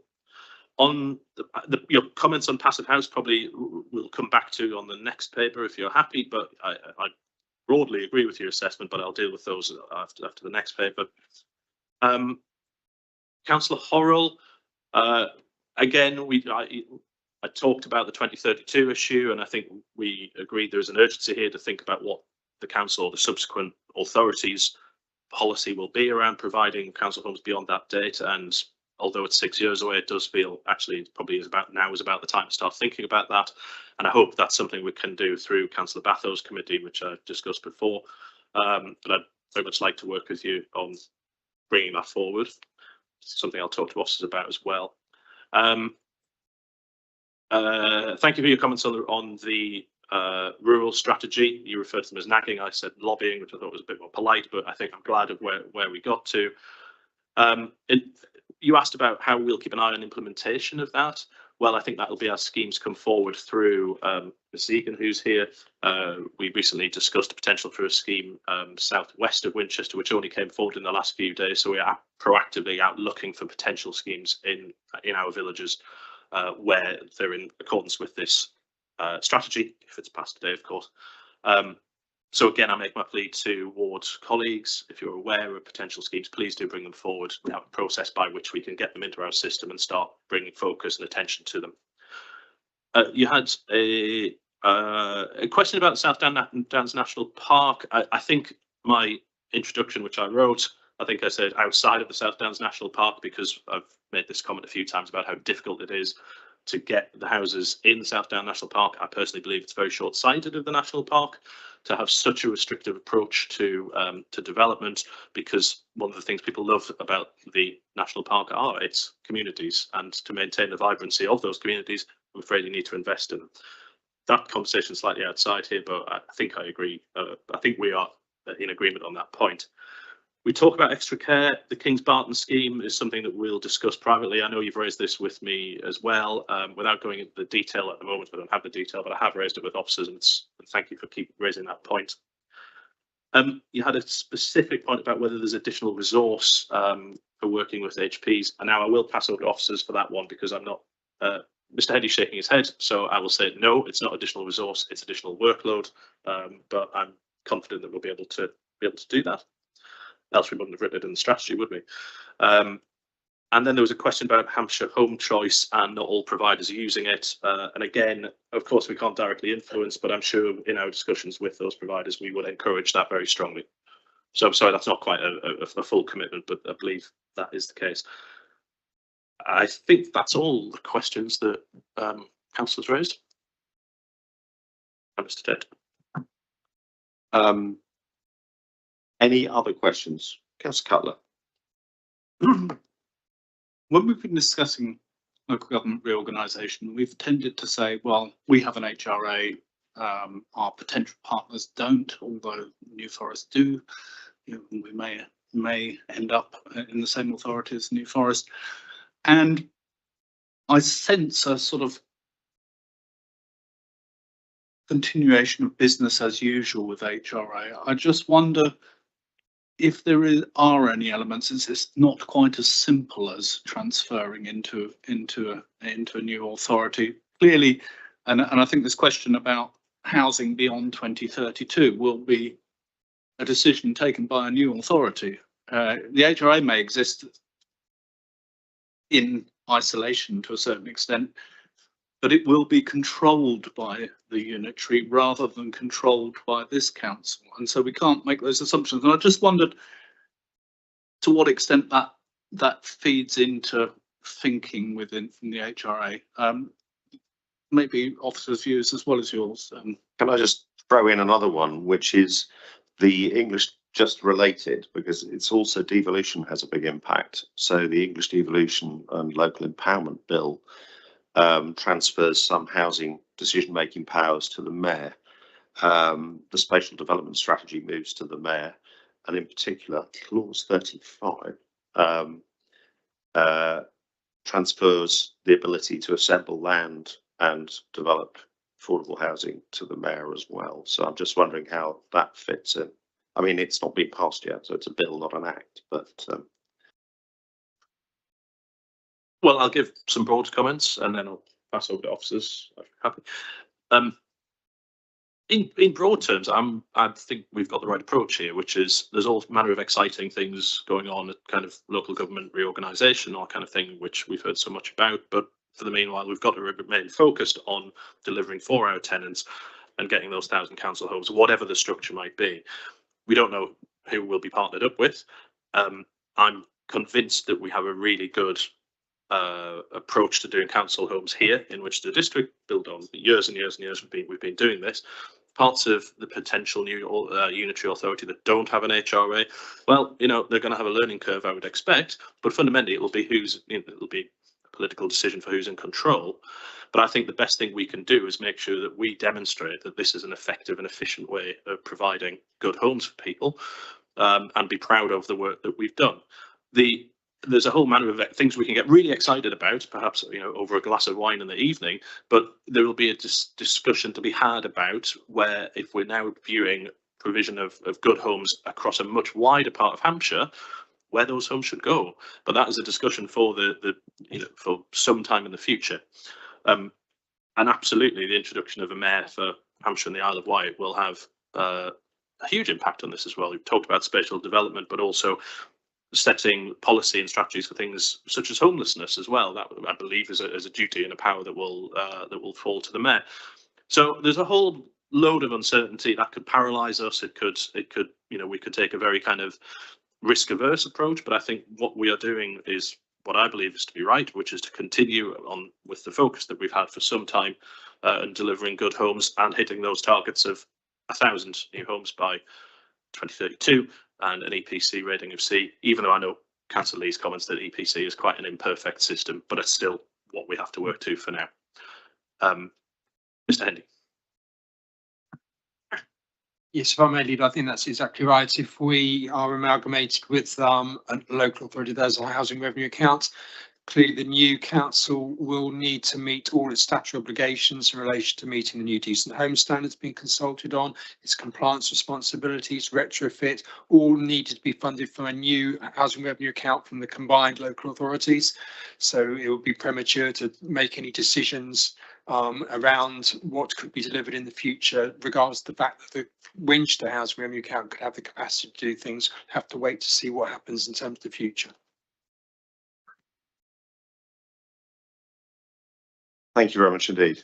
And as you say, the relationship with the Mayoralty will be very important, since the intention is that, particularly after it's an established mayoral combined authority, Homes England and the strategic direction for the area as a whole will be set by the Mayoralty in terms of housing development and social housing funding. And for what it's worth, if the Liberal Democrats have anything to do with it, there will be an absolute commitment to continuing to deliver more affordable homes, more council homes across the whole of Hampshire and the Isle of Wight. Any other questions? Any debate?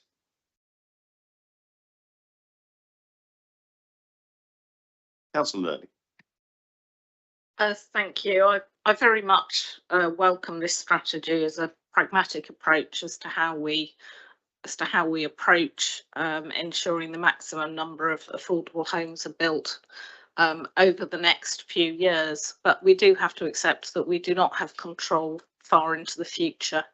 And as Councillor Reach said, it's very easy to get excited about the prospect of new council estates and so on. However, given our ability to commit no more than a year ahead, I think this is a very sensible approach to take. I would also say that actually one of the reasons we pepper pot and seek to pepper pot is because what we're trying to do is create new communities, and those need balance. If we were to build a new council estate, then I imagine we would probably take a similar approach to Eastleigh, where we're looking to maximise the affordable housing, but also bring in other affordable tenures involving home ownership, and almost certainly some private homes to get that social balance. And actually, in many ways, that's what we're seeking to do on the developments that other developers are bringing forward. I think we have to it's important to recognise that we have been incredibly successful as a district council in bringing forward affordable homes. In terms of the percentage of homes built that are of affordable tenures, then I think we're very close to the top performers in the country, and I think we should really celebrate what we have been able to achieve, not just through the work we've done, although that has been very important, but also through the local plan, which is leading to high levels of delivery of affordable housing, and we hope that the new one will continue to do the same. Thank you very much indeed, Councillor Lerner. You remind me, of course, that Liberal Democrat councils across Hampshire and the Isle of Wight are delivering more council homes, more affordable homes than any other party. But in terms of this discussion about building a new council estate, in practice, again, it will require a level of land assembly and planning put in place before September next year. And again, that looks extremely difficult. The mechanism that we have to get proper consideration for delivery of affordable homes and homes is the local plan, particularly the new local plan that will follow on from the one that's moving towards the end of its process. Thank you very much indeed for all the work that's gone into this. I hope you don't mind that we didn't fire loads of questions at you, but it's a really helpful piece of work. It covers all the things that matter to us. It's important. We talked about rural housing. I wouldn't be doing my job as a representative. I've declared this interest already, for example, of Stanmore, in saying that also our ability, where appropriate, to buy back HMOs and turn them into council homes remains an option for us under this paper, and something that we will actively pursue, and something I strongly support. Because slightly coming back to Councillor Lerner's point about how we build more balanced communities. So I think this is an excellent paper. I'm very happy to support it. Cabinet, do you agree? Agreed. Thank you very much indeed. The next one is Hobbs View, Southbrook Cottages, lessons learnt. Councillor Reach. Thank you, Leader. So to go from the very macro to the very, very micro, to look at one of the constituent schemes of our delivery of new homes. This paper refers to, as it says, it's a lessons learned from the delivery of 6 flats at Southbrook Cottages in Micheldever in Council Horrells ward. This scheme was sometime in gestation, with planning permission granted in August of 21, construction starting in October of 22, and construction concluding October of 2024. The first thing to say is that these flats are, the feedback from tenants of these flats is that they are very happy, they're very warm, they're very cheap to run. So the feedback has been good from the people who actually live here. The reason why we're bringing this paper is twofold. One, there's a constitutional reason, which there was a cost overrun in excess of 10%, I think, is in the Constitution on a project of this scale. But two, it's also genuinely to learn the lessons when we seek to do other innovative schemes or deliver housing, homes like this elsewhere. This was a pilot scheme to see whether Passive House Plus is something that would work for us and would work for our tenants. The reality is that the cost of providing this overran by around 27% against a revised budget. So a final cost of providing these 6 flats was £2.5 million. Per unit, that is high. Per square metre, that is also high. I will reiterate the fact that the people who live there like them. They are cheap to operate. And I believe, if I've interpreted the figures correctly, they are carbon negative. So they are at the highest environmental standards. The paper itself sets out things that we learned from this. There are a number of specific things that we will seek to change, a number of policies that will change in our approach for similar developments in future. They're detailed in the paper, but relate primarily to things like employing a clerk of works, looking at different contract structures, thinking more carefully about where there are offsite provision. So in this case, it was for car parking, how that integrates into the overall project plan. But also importantly, as discussed at Scrutiny Committee on Thursday of last week, listening more carefully to local residents, parish councils and the like. At Scrutiny Committee, I said I would be very keen to hear the comments from the local parish council who felt like they weren't listened to as well as they could have been. I haven't received them yet, but if they were to write to me or to whomever, the leader, for example, we'd be sure to incorporate those comments into the lessons here. So in summary, it's set out in the paper. It's tricky, but when we do something new, part of the reason of doing something new and innovative is to see how it works. In this case, costs were higher than expected, and there were a number of things that we could have done better. And the paper before you is our means of holding our hands up and saying these are the things that we think we would do different in future. Thank you very much indeed. Mr. Tate, would you like to come and say a few words?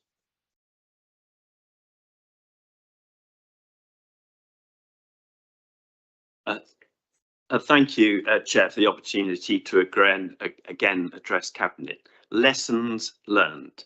I've given a lot of thought to what may have gone wrong with the Hobbs Close development of 6 flats at a cost of over £2.5 million, and that's not including any land value. To put this in some context, at £2.5 million, it means that the 1-bed flat has cost £400,000, over £400,000. The 2-bed flats, there are 2 of them, £450,000. Interestingly, there's a beautiful flat for sale in Micheldever, a larger flat, 2-bedroom flat, currently on the market for £212,500. I sometimes wonder whether I have collective memory in terms of development. As I mentioned before, I've been involved with the Winchester Housing Trust for 25 years. In 2012, the Trust secured approval for 15 dwellings in Barron Close, an extension of Diva Close, half a kilometre away from Hobbs Close. 5 of those properties were then sold to the New Homes team to kickstart the New Homes programme. I'd mentioned that the parish supported the Winchester Housing Trust all the way through there, and there was significant local support. Barron Close had many abnormals, including flooding, the issues of sewage treatment, which made it a complicated and potentially very expensive scheme to deliver. I was on the panel where we selected the developer, a local, very well-respected developer. It came in budget and on time. Okay, it's not comparing like with like, but it was a £2.5 million scheme, although in terms of the amount of build, significantly more than Hobbs Close. Going back to my recurring theme, there is additional land in Barron Close, which the Trust would deliver more housing on, but the council doesn't want to release it to the Trust. It wants to retain that land ownership for itself. Just whilst I've got a few more seconds, I was just looking back at Simmons Close, 12 houses in Week, which was the Code for Sustainable Homes 5, an excellent standard to go to. I had a lot of involvement in the Topfield, Burnett Lane in Kingsworthy. That was a delivery of 35 houses on a site that could have easily have accommodated 100 houses, squandering land. So I do wonder what the lessons learned are. You've just approved, as I said at Scrutiny, you've just agreed to go ahead with Woodman Close. The cost of that start at 6,700. If it overruns, it will be more expensive than Hobbs Close. I'm not sure that the council is learning the lessons, although I accept that the head of New Homes is a very, very welcome addition. Thank you. I absolutely share your views on the head of New Homes. We're very lucky to have her on the team. So, Councillor Lee.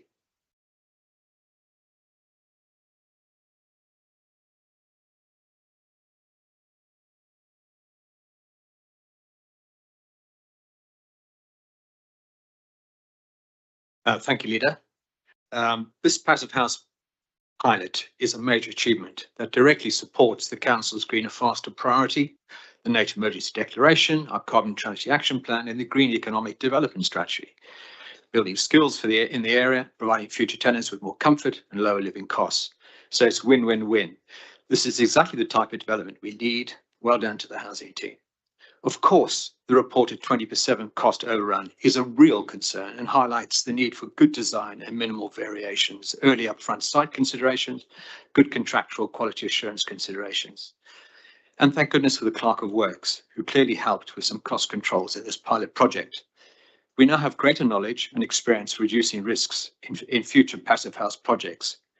Scrutiny made some very useful observations about the lessons learned process, so I'll comment no further on that. But I'm concerned about the recommendation before Cabinet to consider removing certification. So I'd like to highlight and repeat that removing certification from future passive house schemes would be a serious mistake. A building constructed to passive house standard is not passive house without certification. Certification is the assurance that design intent and as-built performance truly align. Passive house certification is vital because, of course, it can be applied to any material or construction method and delivers a fabric-first, efficiency-first approach that eliminates performance gaps which plague the housing industry. That is the difference between having a home that is expected to perform and how it actually performs once occupied. Matches well the future EPC replacement energy model that we mentioned earlier that we will need to comply with. And it's worth reviewing some other evidence. The UK Energy Research Centre data shows non-passive homes use 2.5 times more energy than predicted. Certified passive house homes show no measurable performance gaps. And also, it's worth noting that over the past decade, the median EPC ratings for new homes have improved by only 2 points. And those who want to get into the geeky stuff, that's 82 to 84, showing national policy alone is failing to close the gap. It's also worth re-emphasising that any performance gap undermines the zero carbon pathway, the tenant's affordability and resident well-being. Certified passive house remains one of the only reliable guarantees of real-world energy performance and cost of living benefits compared with a suboptimal EPC rating system. And overheating in the future is going to be one of the biggest challenges, and passive house helps with warmth as well as dealing with that. It future-proofs our buildings for tenants and our housing stock. So can I please urge the Cabinet to consider carefully the removal of certification of passive house? Thank you.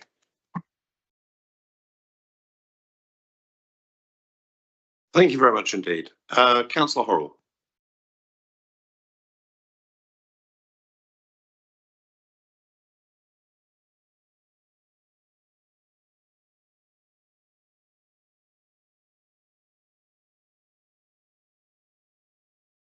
Chair, thank you for allowing me to speak on this item on your agenda. As I said at scrutiny, I wanted to confirm that I am in favour of project reviews so that lessons can be learnt, both positive and negative, for future projects, just as you have indicated today in the housing strategy paper. However, as I said at scrutiny, I think this report is lacking on the full facts of this project. In particular, there is no reference to the treatment of the parish council by the contractor and their placement of their site office on the Rank car park owned by the parish and the lack of compensation. So I'm very grateful to Mrs. Egan for offering ward councillors and the parish council the opportunity to add any learnings. We've been unable to do this in time for the meeting today since scrutiny last week, but we will take up that offer and submit our views. We believe we have additional learnings that this paper would benefit from. I understand the essence of this paper is a constitutional requirement because of the project overspend at 27%. However, I do think it's a great opportunity for more learnings to be understood other than the key financial aspect. The specification for Passive House and the availability of compliant components were limited for this project, and there were significant time delays impacting the overall delivery. And if we are to continue with the strategy of Passive House, we need to understand where those supplies might come from. The certification of the building likewise brought significant delays when the building did not pass certain elements of the spec because they had not been correctly followed. Again, this is something that I think we need to clearly understand if we wish to pursue this level of specification, and that we have the appropriate contractors who can comply with those requirements.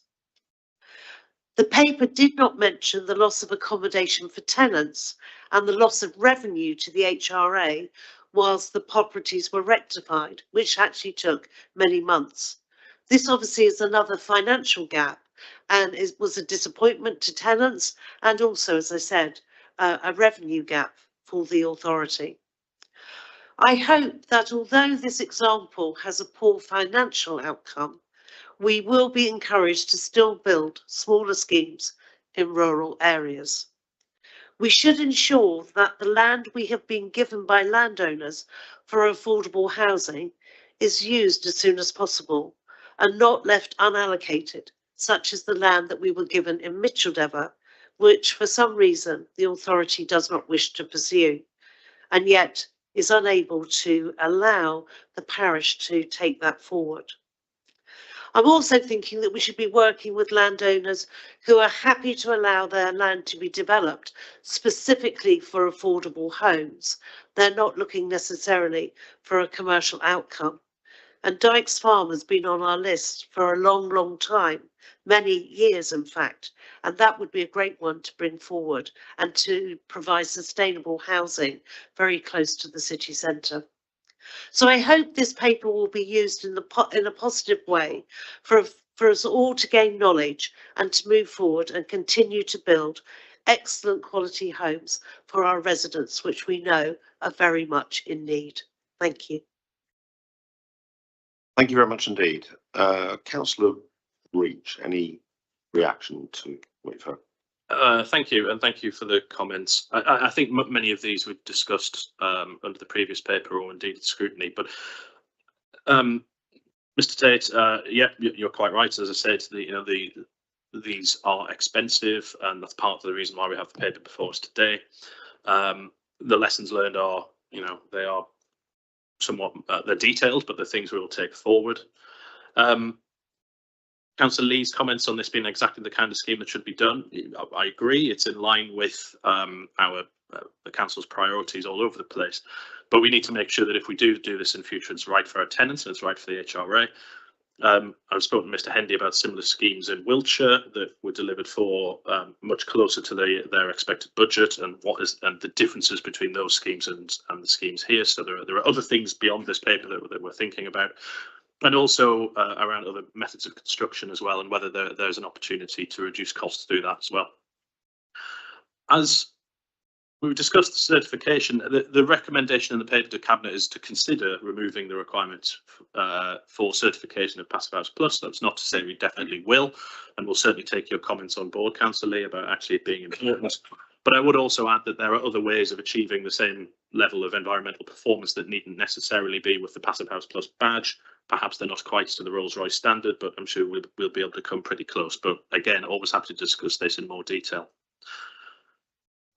Councillor Horrell, yes, thank you. As I say, I look forward to receiving the parish views. I know that they're really keen to make them, so if you could get them to us, that would be excellent. And you're the second councillor to mention Dykes Farm to me today. Councillor Cook mentioned it to me very early in the early hours of this morning. She sent me an email about it. Yes, I understand that without going to the details of the scheme, because it's obviously subject to a commercial negotiation, frankly, the numbers have to add up if that's something we're going to progress. I think that deals with all the questions. Thank you very much indeed. There are also some very specific points raised in the scrutiny minutes that I think for completeness we need to have a look at. So there were 5 points raised by the committee. Well, unfortunately, I don't think we have the chair here, do we? No. Or vice chair, actually. No, right, there we go. I'll read them out anyway. First is that future projects should include a clear assessment of the council's risk appetite to determine the most appropriate method of delivery and form of contract. Second is that upon completion of the Woodman Close project, evaluate the effectiveness of the lessons learned from Hobbs View. Third is that lessons learned should include the views of residents, the parish council and ward members. Fourth is that future lessons learned reports provide a broader evaluation of the entire project, including all risks, objectives and stakeholder engagement, rather than solely focusing on the constitutional requirement relating to budget overspend. And the fifth is that a comparison of ongoing running costs for Hobbs View and Woodman Close be undertaken. Before I ask you to respond to that, I know that some of those relate to work that would be undertaken by officers. So I don't know, Chief Executive, if you have any perspective you want to provide on that before we respond to those points. Of course, Leader. Thank you. And this was discussed at scrutiny. And if I put aside the fact that this report was triggered by the overspend as detailed in the Constitution, I did say at scrutiny, upon reflection, we could have provided a more fulsome lessons learned report, because we do that routinely for all of our projects. Now, we very rarely have cause to come before scrutiny and cabinet on a constitutional matter such as this. But should we be in the position where we had to come again, then I would suggest we use the same format that we use for all of our other lessons learned report, which we do at the close down of all of our projects. Those are the general points, Leader, I would make in respect of that. Thank you. Thank you very much indeed. Is it worth just making a slight reference to that in the resolution, saying that it's fairly, the reasons for the project overspend are noted, as well as the comments received by the scrutiny committee, or the issues raised by the scrutiny committee, and that procurement and management of future projects seems to learn from this pilot scheme feels like an appropriate response. Councillor Reach, I don't have any further thoughts on that. I hope you agree with that. I will agree that for you, Leader. Sure. No, I would agree with that. Just going through the other points, there was point C, I think we've dealt with, subject to receiving the views from the parish council and ward members. And under point E as well, we will do the best we can, but of course it depends on household energy use, which depends on the people who live there and their approach to this. So we will do the best we can, but point E, I think, to slightly manage expectations, that will probably have to be at a relatively high level because of the nature of it. I think the other points we've raised, and my take of Councillor Cutler was there as well, may have the view that it was slightly wider than this project and it was relating to the council's general risk appetite and approach to project management, more so than this specific project. Yeah, I just would like to make a point, and I think there's one area that there was discussion of at scrutiny about considering the design and build contracts, which would be more expensive as opposed to a contract with a bigger contingency, which is the other element that was placed in there. And there is this needing, and I understood that from the position you either procure on one or you procure on the other. So what's difficult is then working out what the cost of that additional insurance effectively that you're paying. So it's I still find it difficult to understand how one would assess the risks there, because effectively you pay more for a design and build contract, but you're taking out a whole lot of risk. But if we don't know how much more we're paying for it, we don't know how much we're paying for that insurance, if you see what I mean. So that's something that I think we need to address somewhere along the line, to have a feel for it if we're going to properly risk assess these projects. And the other point I would make, which I think could have come through in any of these papers, is that I know the risk our risk strategy is not one of the most popular papers that this committee looks at closely, but it is key that two elements where we have a higher risk appetite in the council are housing and greener faster. It's higher than our general risk appetite. So we do need to recognise that there will be risks we're prepared to take more risks in elements, and both elements apply here, greener faster and the house building. So I'm to a certain extent with Councillor Lee that we needed this pilot. There are lessons to be learned, but it's really important. But I'd be interested to know if there is any mechanism for comparing the design and build and a contract, because I think that allows a better risk assessment.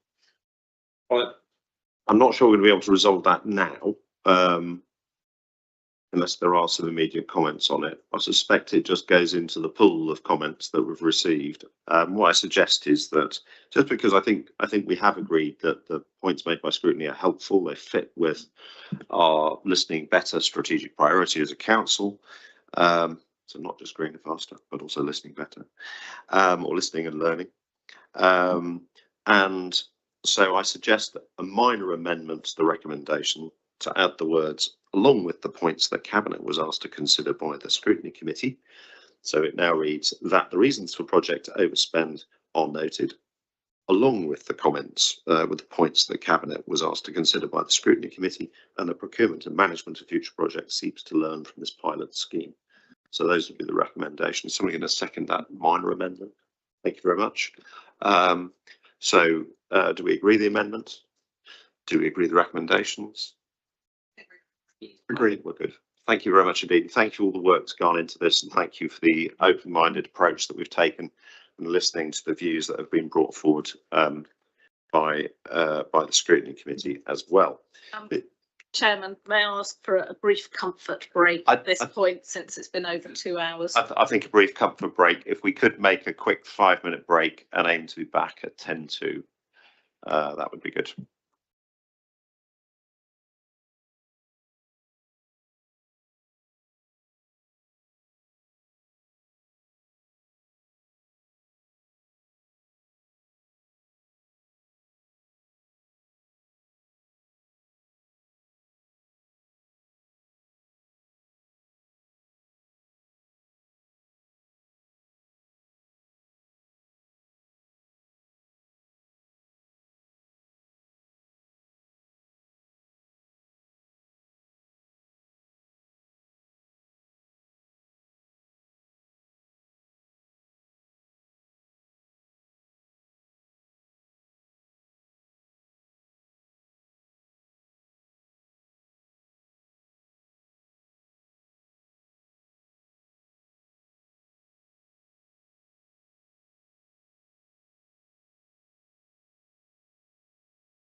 We're going to make a slight adjustment to the agenda. During the course of the meeting, I have had an email from the Minister of State for Local Government and Homelessness. She has written to me and all the other leaders in Hampshire and the Isle of Wight, council leaders, to say that they've completed their preliminary assessment of the submissions, and they are launching today a statutory consultation on all 4 of the proposals that have been put forward by councils in Hampshire and the Isle of Wight. The consultation will run until the 11th of January 2026. The website is not yet live in terms of being able to link to it, but as soon as it is, we will put out. We will be putting out appropriate information. From our own point of view, it's very good news that the proposal that we put forward as a council is still in consideration. And we will be obviously, as individuals and as a council, making sure that all our partners have access to the information they need to make a well-informed response to the consultation. This is a very big change in how local government is delivered, and it's really important that people, bodies, businesses, charities, other bodies, parish councils have a good look at what's being proposed, the 4 options that are on the table, and respond to the government's consultation. For obvious reasons, our hope is that they pick the sensible, balanced approach with 4 mainland authorities and a separate authority on the Isle of Wight put forward, particularly our option within that option of our particular option that we put forward within the 4 mainland authority proposal. So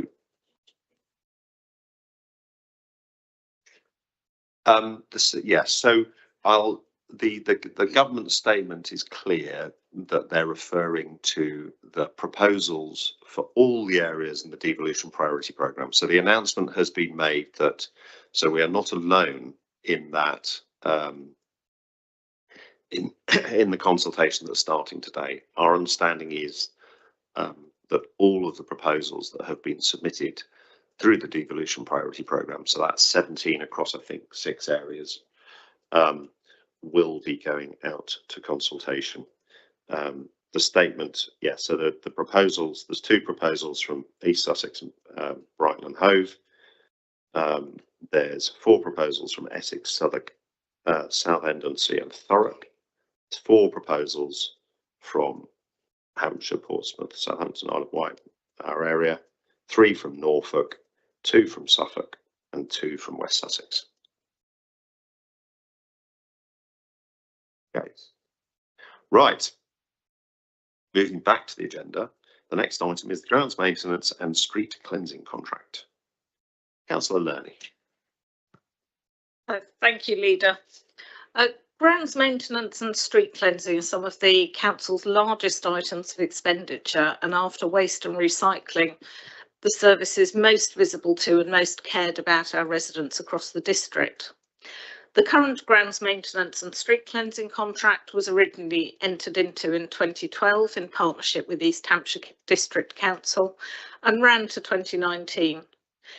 East Hants decided to dissolve the partnership prior to the expiration of the contract, and in 2018 the council chose to re-procure waste services but extend the grounds maintenance and street cleansing contract, which now ends in October 2027.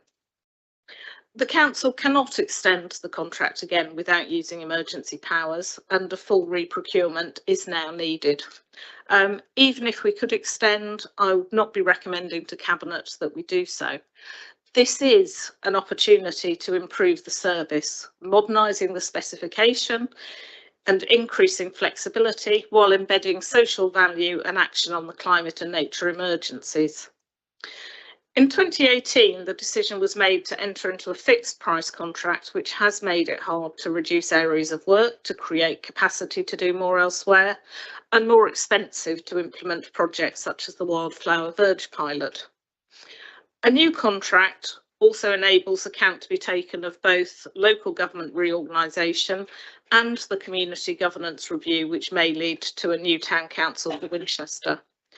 While we maintain verges and open spaces across the district, a considerable part of the current ground maintenance contract covers sports areas, parks and playgrounds, which are paid for through the special charge made to residents living in the unparished area.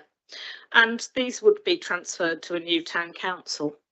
While embedding our council values, we want any new councils to be able to flex what work is done without being burdened by the need to make rushed decisions on how they will actually deliver the work. As I have already said, this is one of the council's largest contracts and very visible to our residents. It is essential that we ensure continuity of service beyond 2027. And in order to avoid delays linked to local government reorganisation, we are proposing an accelerated procurement timetable, and this is laid out in Appendix A. Happy to take questions and comments, Leader. Thank you very much indeed. We have no public comments on this, but we do have Councillor Lee and Councillor Bolton. So Councillor Lee, would you like to come forward?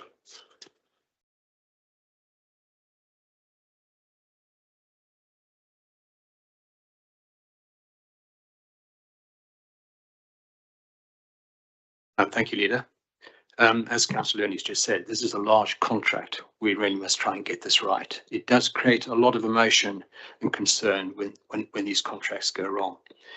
And I'd like to thank the Strategic Director for the pre-brief on this paper to group leaders. That was very welcome and helpful. The timeline for the contract runs into the 2026-27 period, when the structural change orders and the Section 24 restrictions may be enforced. So am I right in suggesting this creates risks? The contract may require additional external approvals, adding delay and uncertainty, which I think Leader, you've already hinted at. A new unitary body may reject, alter or recompete the procurement methodology unless early alignment is secured. That's a challenge, I guess. And given the importance of cleanliness and ground care to residents, there's a significant reputational and operational risk if mobilisation slips. So do we need a mobilisation risk register showing critical dependencies? And is there a risk that tender prices will come back significantly above MTFS assumptions? Would that mean we need to introduce gateway checks?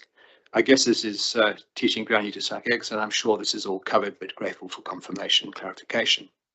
In terms of the specs themselves, I know it's a little early, but I wanted to highlight some real concerns evidenced by incidents that have happened in the last 3 years with respect to the Wildlife and Countryside Act, which remains the UK's principal domestic wildlife protection law. It sets out the closed season for birds, i.e. the period when nesting and rearing occurs and disturbance is prohibited. But these dates are defined over 40 years ago, long before the effects of climate change on breeding cycles were evident.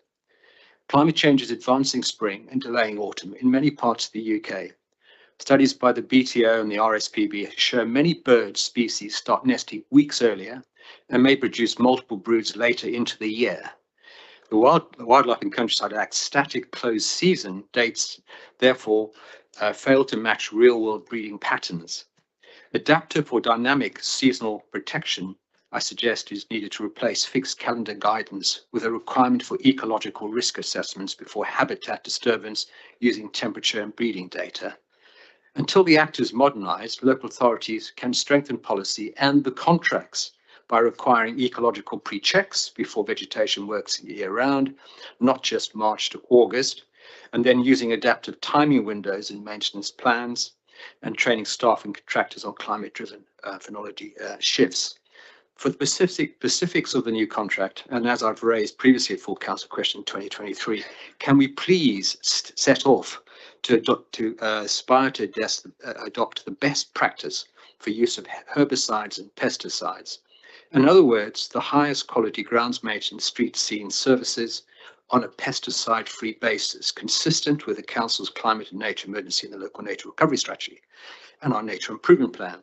This would require use of design, cultural, mechanical, thermal methods as a default, with an exceptional use of toxic herbicides only for named invasive species or critical safety risks. And I suggest only with a prior written approval by district and parish councils, as this is a very big emotive issue. Precedents in local other areas highlight you can weed whilst you litter pick, and once a year, a dedicated manual weeding visit is needed, all without glyphosate.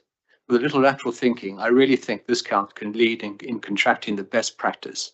Can we commit, please, to including these requirements in our ITT specs and so on? Thank you. Thank you very much indeed. Councillor Bolton.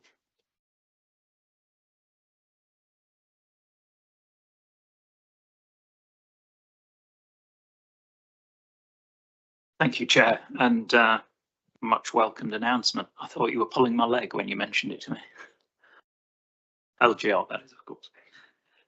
On its surface, this is a prudent procurement exercise. A new integrated contract, robust KPIs, a mechanism of continuous improvement, and a clear nod to environmental priorities. But the deeper issue, and the one that concerns me, is what this tells us about the Council's real strategic priorities, especially when we compare it to the stated ambition in TC25. Under TC25, the Council committed to making transformational savings to redesign services, drive digital efficiency, and deliver 3 million a year in ongoing savings.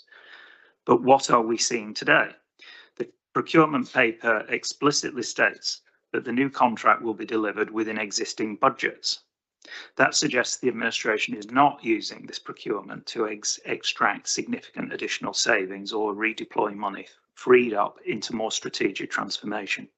Instead, this feels like business as usual, replacing a contract that's expired, but not really using the opportunity to deliver transformational cost reduction. In other words, while TC25 talks about big efficiency, innovation, and service redesign, this cabinet decision appears modest and incremental. It aims to best value, but without any radical restructuring or large-scale cost challenge. That's a worrying inconsistency. If we are serious about transformation, not just in name, but in substance, we should be using every contract renewal as an inflection point. We should be driving service redesign, pushing risk and innovation into the marketplace, and demanding cost models that deliver recurring efficiency that feeds into TC25 savings. Instead, this feels like a missed opportunity. We're tendering for an 8-year contract with possible extension to 16 years, locking in our costs rather than aggressively challenging them. That's not how you deliver transformational change. That's how you maintain the status quo. Can you assure me that the principles of TC25 will be applied in this procurement process? Thank you very much.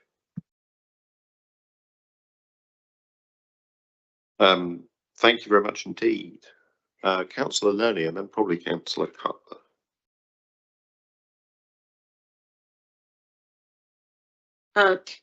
Thank you, Leader.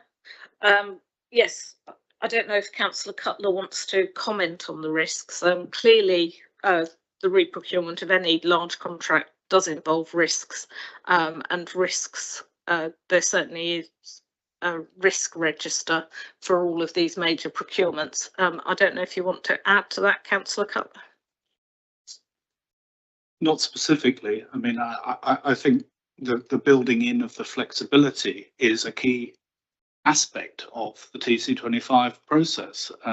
It is quite a cultural shift compared with the previous fixed contract.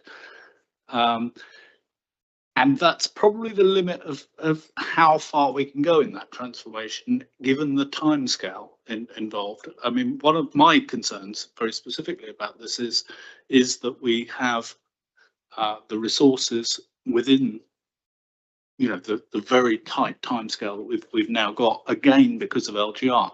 I think building in that flexibility is exactly what we were talking about within TC25. It's part of the TC25 process. Part of the problem with the old one is that there was no flexibility in it. And I think that even would address Councillor Lee's points in that as new standards develop, for example, around nesting seasons, the contract could be varied. So what we want out of this is very much that flexibility within the scheme, which I think does concur with TC25. Thank you, Councillor Cutler.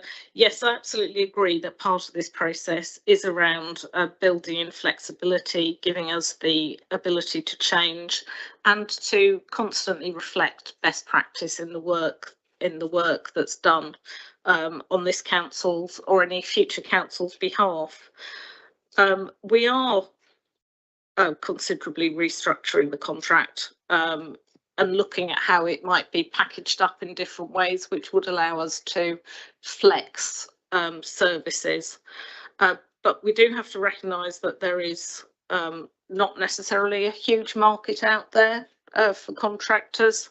And for that reason, we are dealing with some of the risks by doing pre-market testing before we put the contract into its final form, at which point we will be able to talk more about the flexibilities that are within that. While we talk about redesigning services within existing budgets, when we do that, that is exactly what we mean. We know that there isn't more money out there, and we know that moving to a new unitary is likely to lead to even less. But at the same time, we may well have a town council which will want to improve the way the amount of work it does within the areas it controls. And it's important that we build in that flexibility as well, not just entirely try and drive the price down at the expense of quality. The intention certainly is to move to increasingly best practices around herbicides and pesticides, while recognising that we do need to take effective action on a lot of these things. Certainly councils elsewhere have struggled with managing weeds and so on in the general street environment. It's not quite so difficult in parks and open spaces, but certainly once they get in amongst the paving slabs, it can be very difficult to remove them in the long term. We recognise that we may well need to look at things like birds nesting dates, but I think we also need to recognise that ecological pre-checks, which we do always do if we are carrying out works within the existing birds nesting season, do come with considerable costs, which we need to think about. So it is how we manage that in an effective way without diminishing the amount of essential work that we do. I don't know if Mr. Williams wants to add anything to what's been said. Not much to add. I think one of the things we're aware of is that the climate is changing, and we do want to build in flexibility into this, so that if, for example, looking forward, we currently cut the grass from March till the end of October, for example, we need to have the flexibility to do that differently rather than have a rigorous programme. So I think throughout this, what we're looking to do is look at best practice from elsewhere and see how we can introduce flexibility into our system for the best outcome for the residents.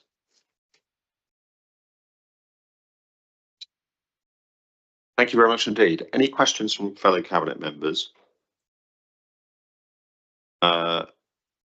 Any questions that relate to the exempt appendix?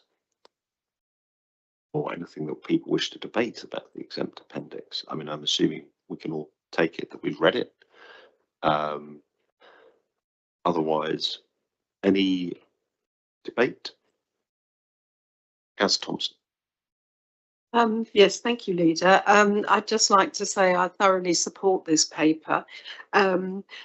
I would much rather we're coming up to that period where dates are really, really important and the decisions we take are therefore critical.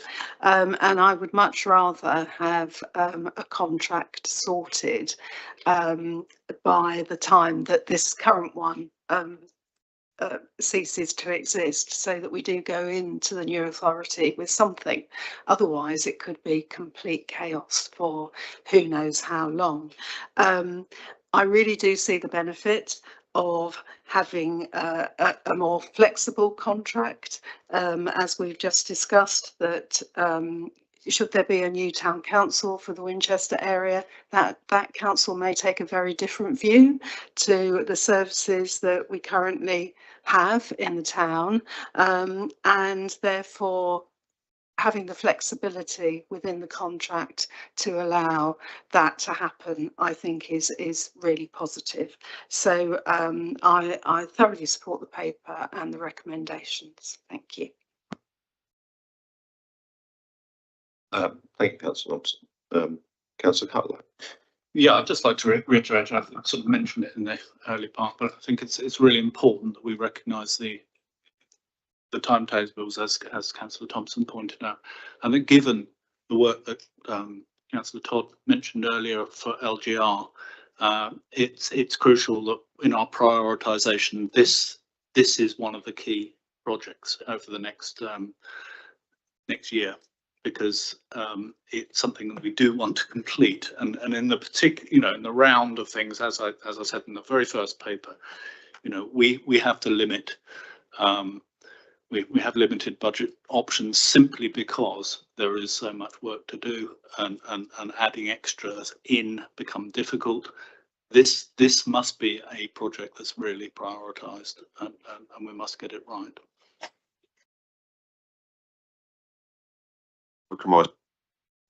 Yes, thank you. As my name is on the paper as the co-cabinet portfolio holder for the fly tipping and the street cleaning parts of it, I thought I would also make it clear that I fully endorse this paper.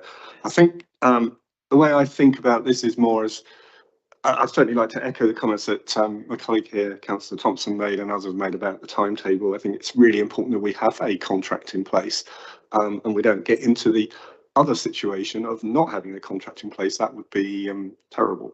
So I think that it requires an accelerated programme. The way I look at it is we're giving permission to go out and secure information about options available to us. I don't see it as operating within the budget means we have to spend every single penny in the budget. If there's opportunities to save, I'm sure we will be right on that.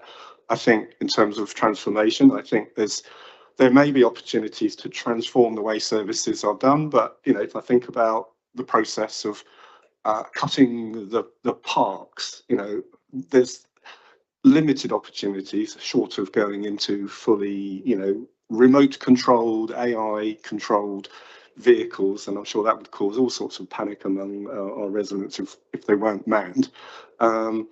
And in the area of fly tipping, it'd be interesting to see what opportunities we have to do things differently there, and maybe it might be there's choices around response times and things like that make a big difference on costing. So to just bring it back, I think what we're really giving here is the authority to go out and start an accelerated process to secure information that will allow us to make good choices about the flexible contracts that we desire to have in place in future.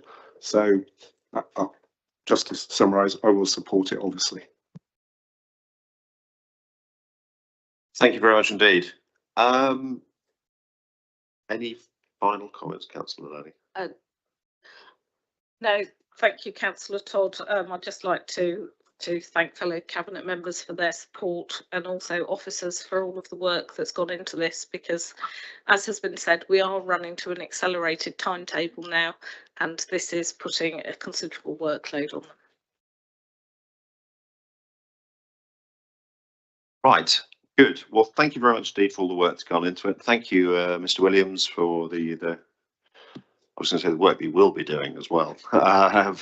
That's the big bit. This is just agreeing what you're going to do. So we have a set of recommendations. There are some delegations in here, so I'm going to read them out. We're approving the procurement of a new grounds maintenance following pre-market engagement grounds maintenance street cleansing contract for initial term of up to 8 years with an extension option of up to a further 8 years within existing budgets. Delegating authority to the strategic director with responsibility for grounds maintenance and street cleansing in consultation with the cabinet member and 151 officer to conduct competitive procurement and award the contract with flexibility as outlined in the recommendations. And we're asked to note the financial implications, risk management measures and timetable as set out in the report. Cabinet, do you agree? Thank you very much indeed. Next one is Q2 Finance Performance Monitoring Report. Deputy Leader, would you like to fire away?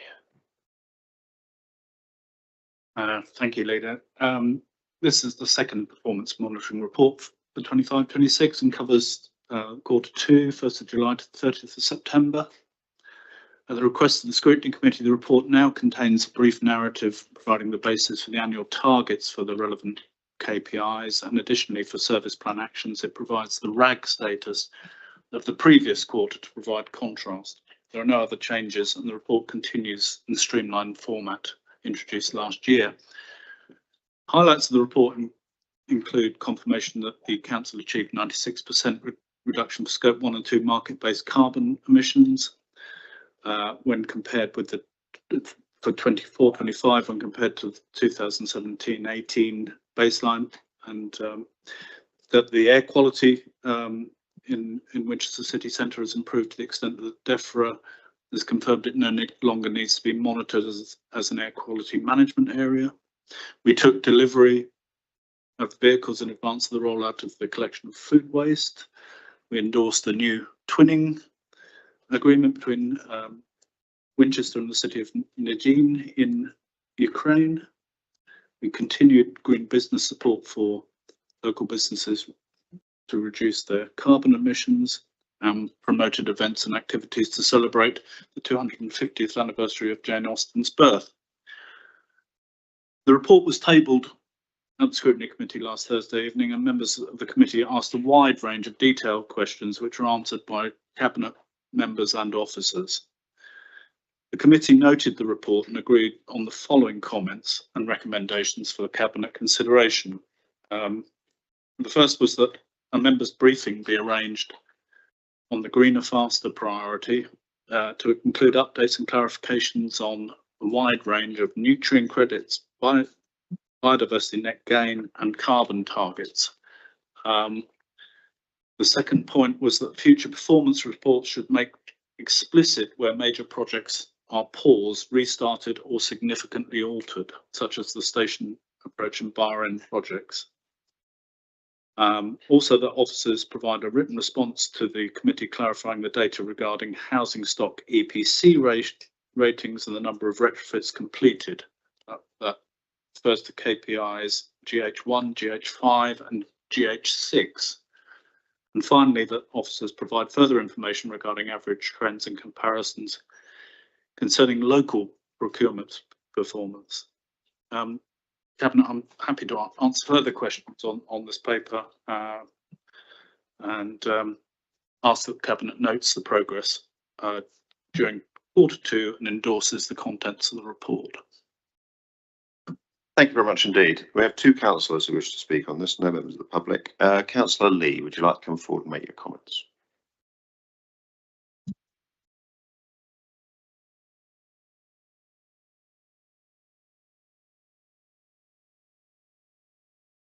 Thank you, Leader. I'll keep this brief because I think many of the points were covered well at scrutiny. One of the points I made was the government's published its carbon budget and growth delivery plan on the 29th of October. And I just did wonder whether maybe in actions for next quarter we could have a little bit more information when there are key changes and what that might be in terms of relevance going forward, but for our performance in terms of having to adjust our plans. Similarly, I think there was a KPI on air quality, and I've been asked questions about the closure of the air quality management area in Winchester City. obviously Romsey is a peak air quality location, and also been suggested to me that maybe Winnell, because of the proximity to the motorway. So again, I would just wonder with any actions for the next quarter we can identify what we're doing, rather than having to ferret around and look elsewhere, because people obviously do read these reports. The question that I'm not entirely sure about in terms of being answered is, if there's no social housing decarbonisation fund, can we still deliver some of our programmes, particularly the solar PV battery and air source heat pump programme that we have for our housing? On the local area energy plan, surprisingly, I was asked a question at Parish Council last night, Central Meon Valley, about a question about grid capacity and so on. And I think that begs the question, again, maybe for actions for next quarter. We know that the completion is due in 2025 for the local area energy plan, but will this be progressed sufficiently to feed into the evidence base for the next local plan? Obviously, I think that supporting better energy planning, affordability and grid management is something that is a hot topic. So I think more information on that would be welcome. And the other one was electric vehicle charging point framework, which is with the Health Environment Policy Committee. There's a task and finish group looking at that. And again, in terms of more information, it's not clear that the EVCP framework, which is talked about, is going to cover city car parks, or is it going to be looking wider in terms of rural locations and equitable access? And then finally, a nature improvement plan due in March 2026. Is there or isn't there a Pacific Chalk River appendix or annex? Thank you. Thank you very much indeed. Some of those may end up going in Councillor Lenny's direction, I think. Councillor Bolton. Thank you, Chair. I want to highlight a very real challenge facing this administration regarding net zero ambitions. The withdrawal of national decarbonisation schemes for public buildings has left a significant gap potentially in the council's ability to reduce emissions in our estate. Without these schemes, the planned energy efficiency and retro programmes are at risk, I would understand, meaning that a key route to achieving genuine carbon reductions is no longer fully deliverable. The council's own plans acknowledge this, and there is a growing likelihood that rather than fully decarbonising, the administration may have to rely on purchasing carbon credits to meet its net zero definition for council assets. As you know, one of my favourite hateful topics. This raises two serious concerns. First, the council risks replacing real measurable emissions reduction with financial offsets, a strategy that, while legal, does not reduce emissions on the ground and undermines the credibility of our net zero claim. Second, there is a financial implication. Reliance on carbon credits could create ongoing costs for taxpayers without delivering tangible environmental benefits locally. The question the administration must answer is clear. How will it deliver genuine emissions reductions in the absence of external decarbonisation schemes? And what proportion of the council's net zero target will be achieved through offsets rather than real structural reductions in energy use? Until these questions are addressed, the council's net zero plan remains vulnerable to both reputational and financial risk. Also, in the performance report, there is a throwaway line that mentions the station approach will not proceed at this time. It appears to be outlined in the end of stage report, which none of the members of scrutiny were aware of last week. This begs many questions from members and residents, not least of all what the reasons are for station approach not proceeding, what the plan is to resolve this, and also what happens in the meantime. In future, would it make more sense that such significant major project developments are better communicated to members and the wider community? Thank you very much. Thank you very much indeed. I just got a quick question on that last one. You asked me about it at the previous scrutiny meeting and I told you. So in September, you asked me exactly about that, about station approach, and I told you in September we got the video about the fact that it was on pause and why it was on pause. Oh, well, there you go. I do. So,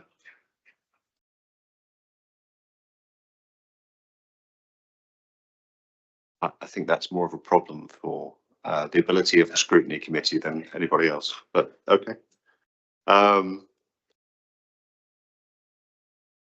As I think you pointed out just now, because the Q2 report covers a wide range for all cabinet members, the vast majority of those questions I think would be best answered by Councillor Lerney, but the air quality management I think is Councillor Becker. No, Councillor Porter, or is it?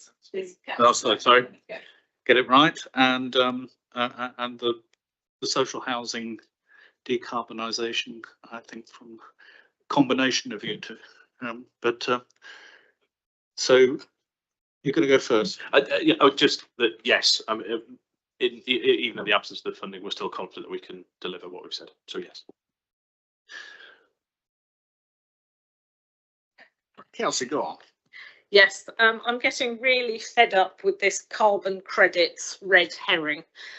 We have been very clear that we are not going to use carbon credits in order to deal with those last few percent of the council's own emissions. We continue to work on them and they are slowly reducing, but we are at a point in time where we have driven it down so far that further gains are getting increasingly expensive, and it is much more cost effective for us to use our limited resources in action across the district rather than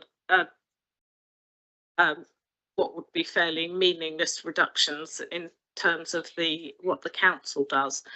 At the same time, where we're looking at our own buildings, for example, this Guildhall, clearly it would be really useful if we had decarbonisation external funding in order to do some of the work that does need doing here.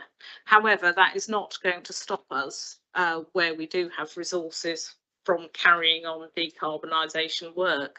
And it's important to recognise that we are a long way along this path already. The other aspect of that is that, for example, there is decarbonisation work that could be done on the existing city offices, but we have no idea whether those offices will actually be required at all in as little as 3 years' time. So there is a case of not wanting to throw investment at buildings which may very likely end up on the market as a result of the action of a new unitary, but that will be a decision for them, not for us. I'll leave Councillor Cromwelson to answer about the air quality and the new action plan. The local area energy plan will be ready in time to inform the new local plan, and in particular the advantage we have, because we have the first electronic local area energy plan, is that ours will be the first to actually be dynamic. So it will be able to take into account changes that come forward over the next few years. I'm aware of extra substations going in various areas, for example, and of the demands on the network that come forward as a result of decisions we think we're going to make in that local plan. So we will be able to build in that flexibility, which I'm delighted about. We're also increasingly hearing from local businesses who are being constrained by the lack of energy in particular areas. And again, that's something that we can feed in and look forward to potential investment coming through that process. It's quite difficult to respond to a lot of these questions because we are talking about a backward looking paper, and there was a lot of detail. So I'm not sure what I can usefully add at this point to any of the others, unless there's something the leader would like me to particularly pick up. Well, I think that's enough, unless Councillor Cutler spotted some. I mean, there was the very first question from Councillor Lee, which is about government's carbon budget arrangements, whether that affects our KPIs. No, it doesn't, because ours are already so much more ambitious than anything that's coming out of government. which is just as well, since it's one of the challenges, of course, is that the new authority starts in April 2028 with no commitment to the climate emergency and no commitment to the nature emergency. That will be entirely a matter for the new council to put in place, which comes back to one of the things that we have deliberately done, which is to focus on things that could be done, got in place and delivered in the short term before the shutters come down. Were there any other comments that people? Oh yes, AQMA, Councillor Crimoyson. Yes. They are for us how we're wildly more ambitious than the government standards on that one as well. Well, do I need to say anything? No, I'd just like to address the point that Councillor Lee made, and I think Councillor Lee, I think you used the terms, the closure of the air quality management area, I think you said, didn't you? I think there's a little bit of confusion here. I think the cabinet back in March, which I wasn't on, I think committed to the new air quality strategy. The revocation of the air quality management area is a different thing. The air quality management area defined a very specific area of our district, but specifically our city, where way back in the past there was a very, very specific problem. It wasn't meeting the standards for NOx and other particles, and it has been measured over quite a long period of time, and in fact it actually had been in a better place than the standards required for several years. And part of the legislation that requires us to required the council to measure that area and define it as an AQMA also said that if we were meeting the standards or beating the standards over a period of time, we are required to put in a request to revoke the AQMA. So rather than treating it as a negative thing, it should be regarded as a very positive thing, in that it's saying the district, or in this case, a particular area of Winchester, is now well within the standards and is in a place where it was good to revoke it. So I think that should have been regarded as a positive thing rather than a negative thing.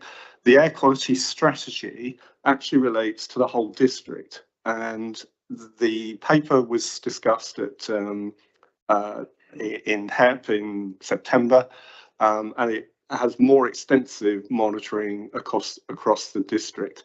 I don't off the top of my head remember if there's a specific thing for Winnell on the M3 Junction 9. I think any monitoring there is almost certainly required of the M3 Junction 9 project rather than by us as a council doing something long term.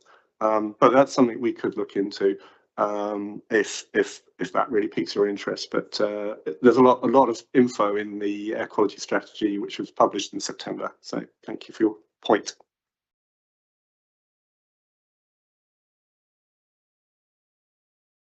Good, thank you very much indeed. In terms of the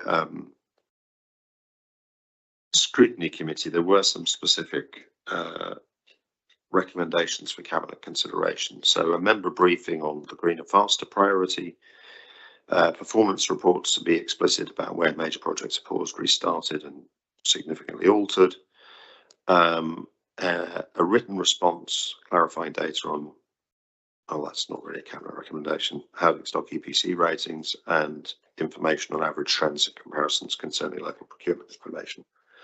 I think those all sound fine.